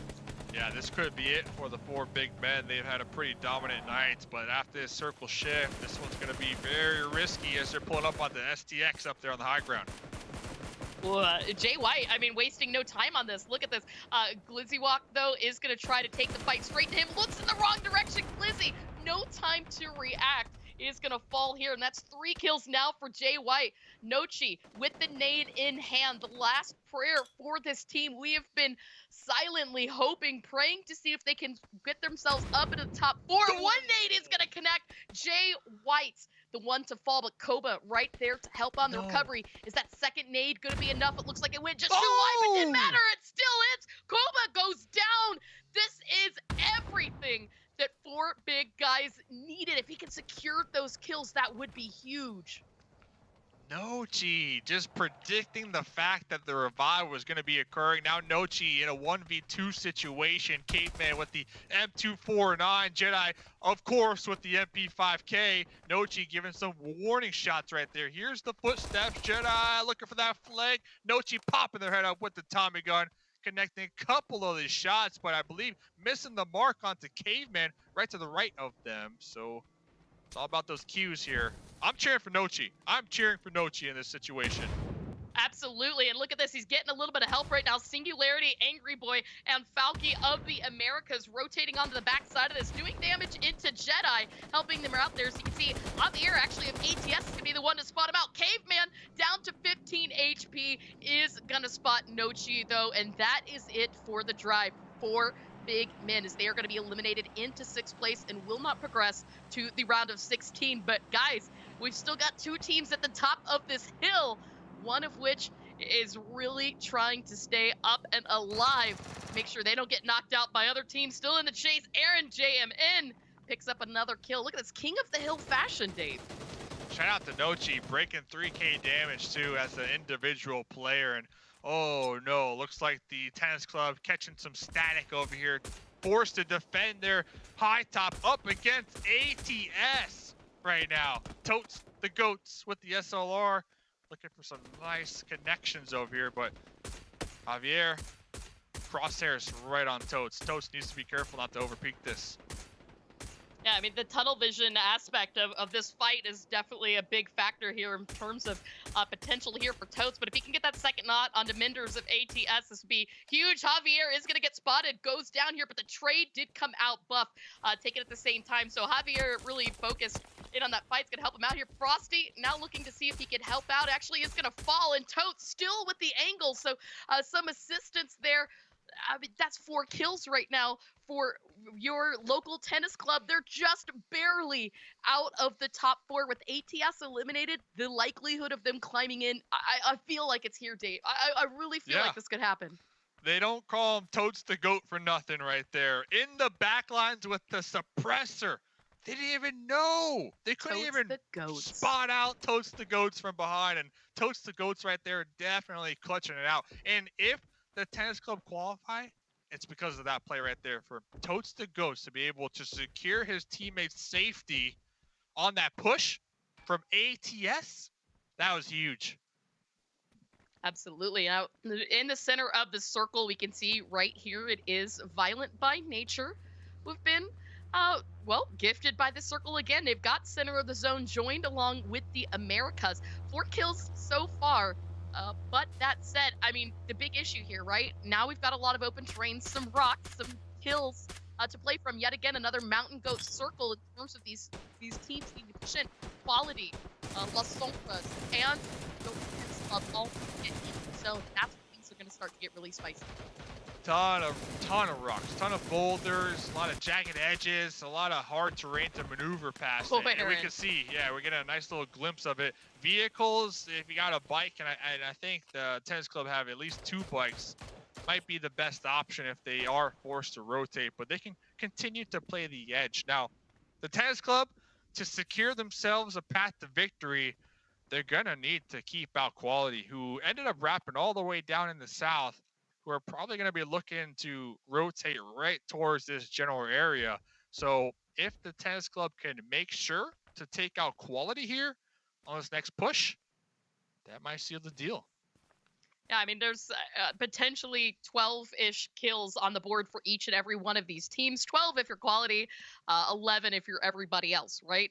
That on top of the placement points that are still remaining, that's the points available on the board. Mathematically, Quality still have the opportunity, if they can take out your local tennis club right now, to just barely squeeze into that final spot. Both teams at this point have that mathematical chance to take out ATS. But Los Sombras spotted out right now. Violent by Nature acting violence out on top of them. But look at the trades coming out left and right. This is actually Cinders right now, who is finding out for himself what happens when he gets knocked. But look at this Quality. You called that they were going to go 5. They actually went all the way down to the south. Yeah, pulling up from behind with the Electron, so I have to assume they don't even recognize they're going to be down here. Taco Cat trying to open up the fight on the revive. The whole team of Quality trying to capitalize right now with that surprise factor from the south. I love this. Look, right back in the van and just going to drive straight in the zone. YOLO completely clown carring it, or clown busing it, as we should say, but they're taking themselves right to the feet of Violent by Nature, who've already gotten throwables out and are ready for the push. Jedi trying to see if he can find the off angle onto this, looking to see who can spot out. Taco Cat a little bit low on HP. Peel spots 1, gets the knock there onto Mashiarshu. Taco Cat getting taken down as well. That's 2 members of Quality. But look at this strength. The only one still up. Might spot Jedi here. Gets him low. Down to 22 HP. Strength is still alive. He wastes no time on picking up that kill. But with 1 player left alive, 38 points. It may not be enough, especially Teal knows exactly where he is. Quality, unfortunately, is gonna fall, and it's down to just 3. Look at that by the numbers, though. Your local tennis club, 47 points. They will climb into that top 4 spot, Dave. And they're not done. You know, they're not done. We see them taking some long-range shots right now. Double SLR combo. They still got their vehicles up. It is going to be the Americas, though, up here in the north, one of the most aggressive teams in the lobby here tonight that they are going to have to verse for this northern position. But regardless, the tennis club, talk about a comeback story. My goodness, last game was absolutely. was huge. I mean, I think we had all but written them off through the first half of this game. We got to the halfway point of the day and thought there's absolutely no way this team was going to make that drive. And now 3 of the teams remaining, have 4 of the top spots and will move forward to the round of 16 tomorrow. And now of the 3 remaining teams, the Americas the only ones yet to win a chicken dinner today. Violent by Nature have 1 chicken dinner. Your local tennis club also have 1 chicken dinner to the name. So potential for a double chicken dinner for one of those 2 teams, or a first chicken dinner if you're Americas. And I believe that was Violent by Nature calling in the double green flare here in that late game, utilizing their drone credits to the maximum potential. I want to see them pop it off here. I want to see those 2 players try to touch down on the ground here. They might have a good chance just because of all the different angles that this terrain is currently offering us and pitting our players against each other. I love this. I mean, Totes holding this angle. You can see the throwables coming out from Americas, but they've got to push up from the low ground. And Totes might be able to get 1, but the likelihood, especially to get 3, I just don't see it. Singularity already the Tommy gun that might actually favor this fight. But as I say that he wasn't expecting Totes to be there, gets the knock and immediate flush. Another point now for your local tennis club. Don't discount the Totes the Goats. Totes the Goats has been on fire this game, Clover. All right, and they got the MG3. You do not want to find yourself on the opposite end of this barrel. And now the Americas are going to test their luck once again up against Totes the Goat. There we go, Totes.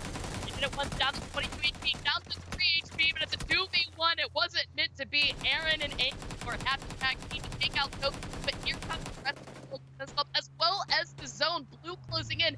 Angry Boy struggling to stay ahead of it. Maybe gonna go drive on through. Americas really struggling to stay alive now as Angry Boy and Aaron low on health, potentially be spotted out now by members of VBN.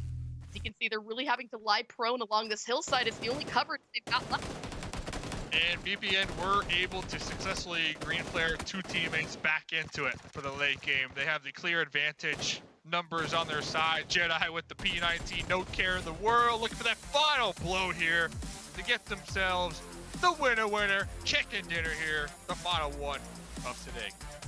You love to see it, and they did so keeping all 4 players alive. 13 eliminations for that match. They were once again extremely active. Now, this team has already qualified, but we have seen them use these games and resources today to show us why they deserve to be in the grand finals. They won match number 2 and now finish it out with a chicken dinner here in the 6th and final match of the day. Dave, obviously the story, though, as big as that win was for VBN, is your local tennis club. I mean, what an insane comeback story. Absolutely did not expect it. They really accomplished all of this in the last 3 matches of the day. You called it Totes the Goats, but obviously it takes 4 to pull off a victory like that. What's going through your mind right now when you think of your local tennis club? I think it takes 5, and the 5th was Toffees, the only person to believe in this team.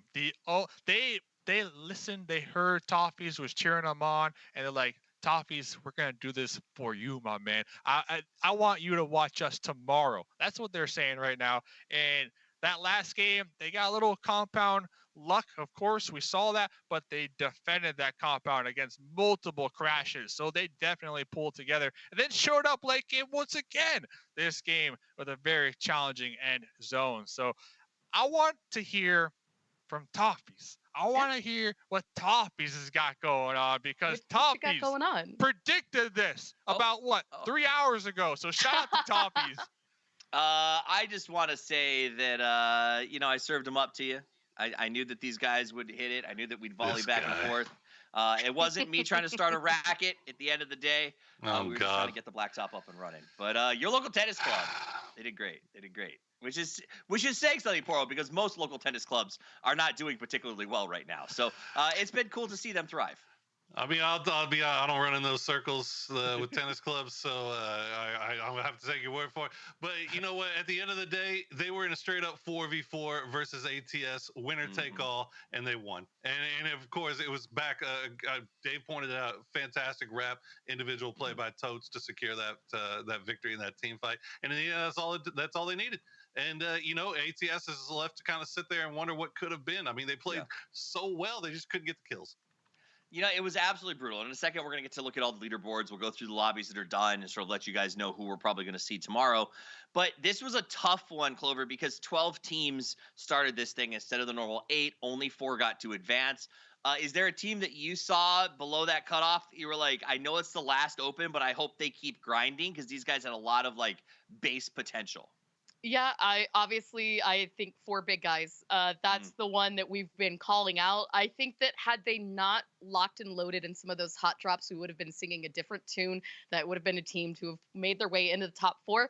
But unfortunately, with high risk, doesn't always come high reward, and I want to see them show back up. I think that this is a big fragging powered team, to keep an eye on moving forward. So 4 big guys.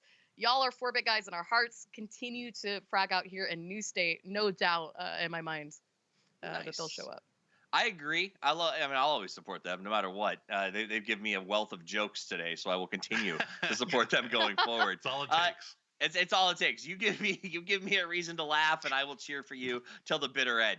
Mustache Dave, you have been watching almost every single game. I think we've been here for almost all of these.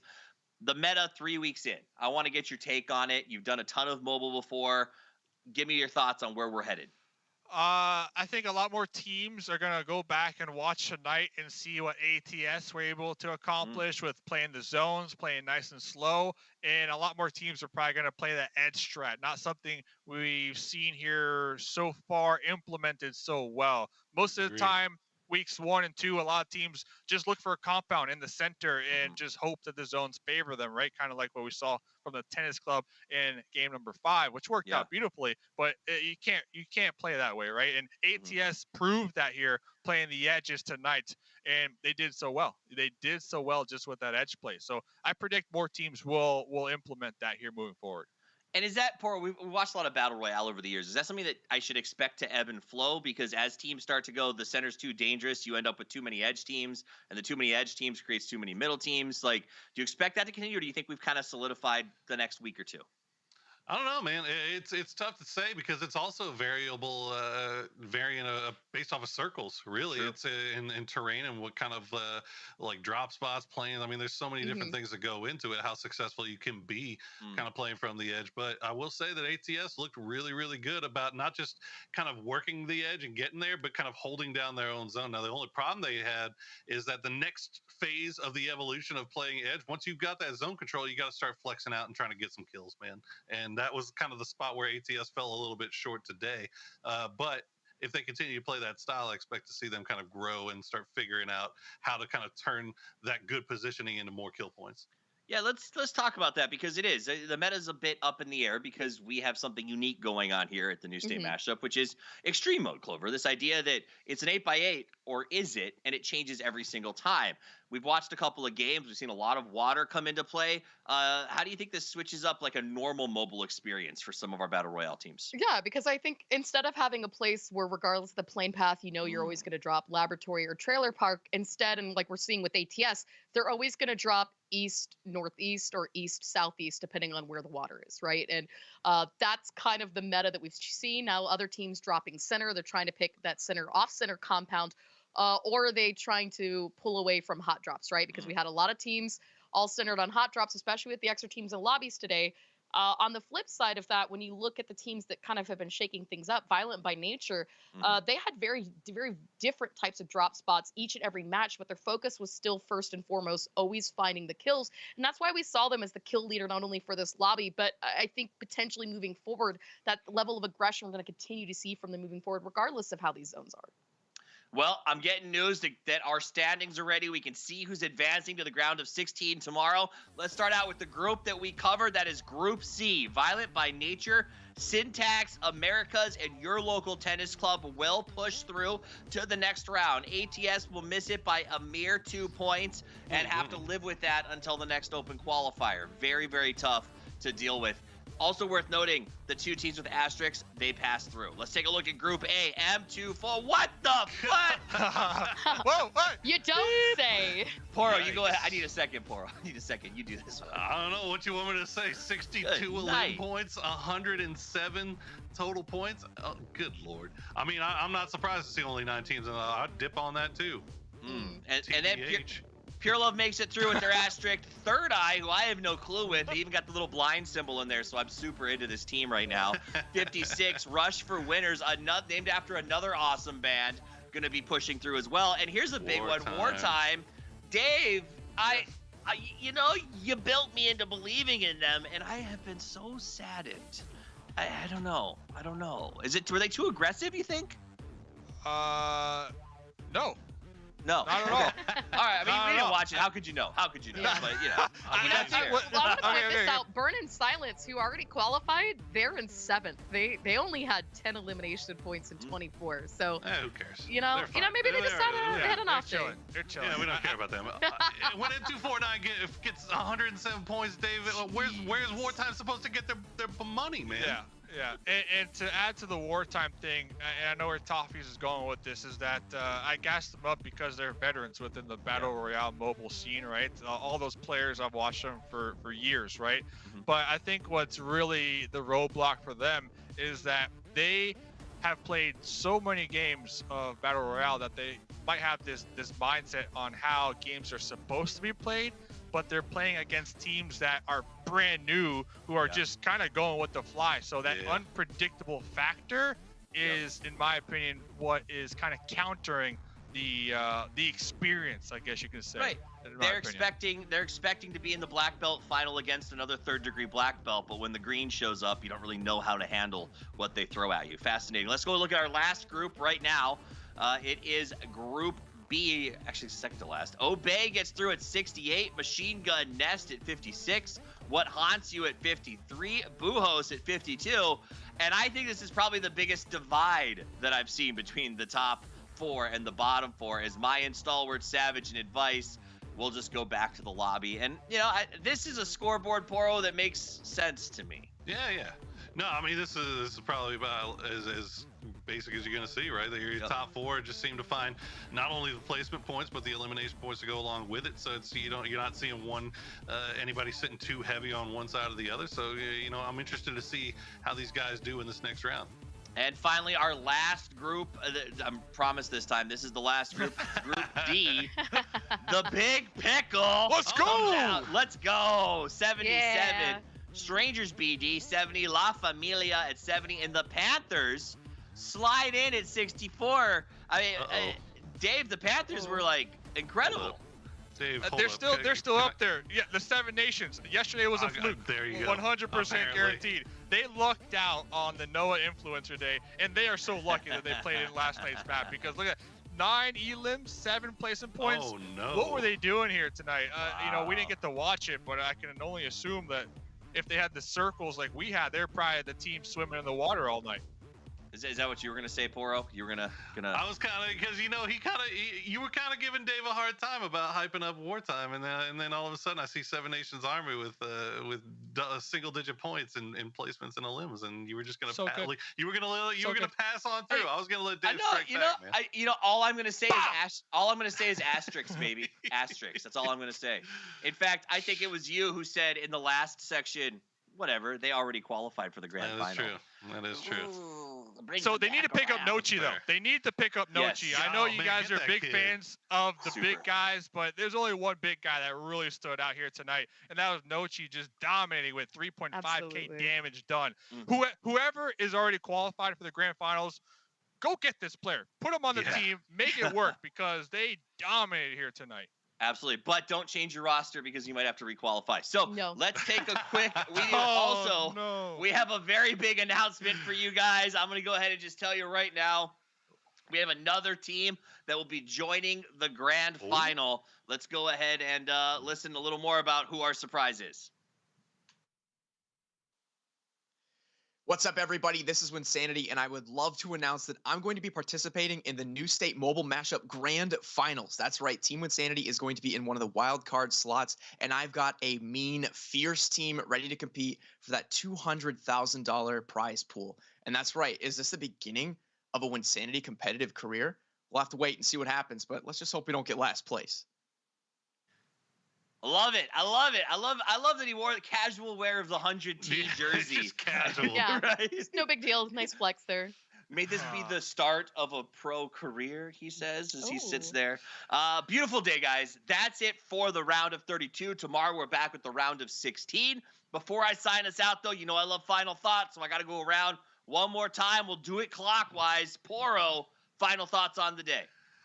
Man, I hope Winsanity got some bangers on that squad, because he's going to face some pretty serious competition when they get to that grand finals lobby. But no, a fantastic day of play today. I really feel heartbroken for ATS and these teams that didn't make it, 4 big guys. Hopefully we do see them again, but you got to give big congratulations to Americas. And Tennis Club, man, Tennis Club. I cannot wait to see what they do tomorrow. Absolutely. I can't wait to see Clover. I'm going to make sure you get your time. Let's do this. Last thoughts. Yeah.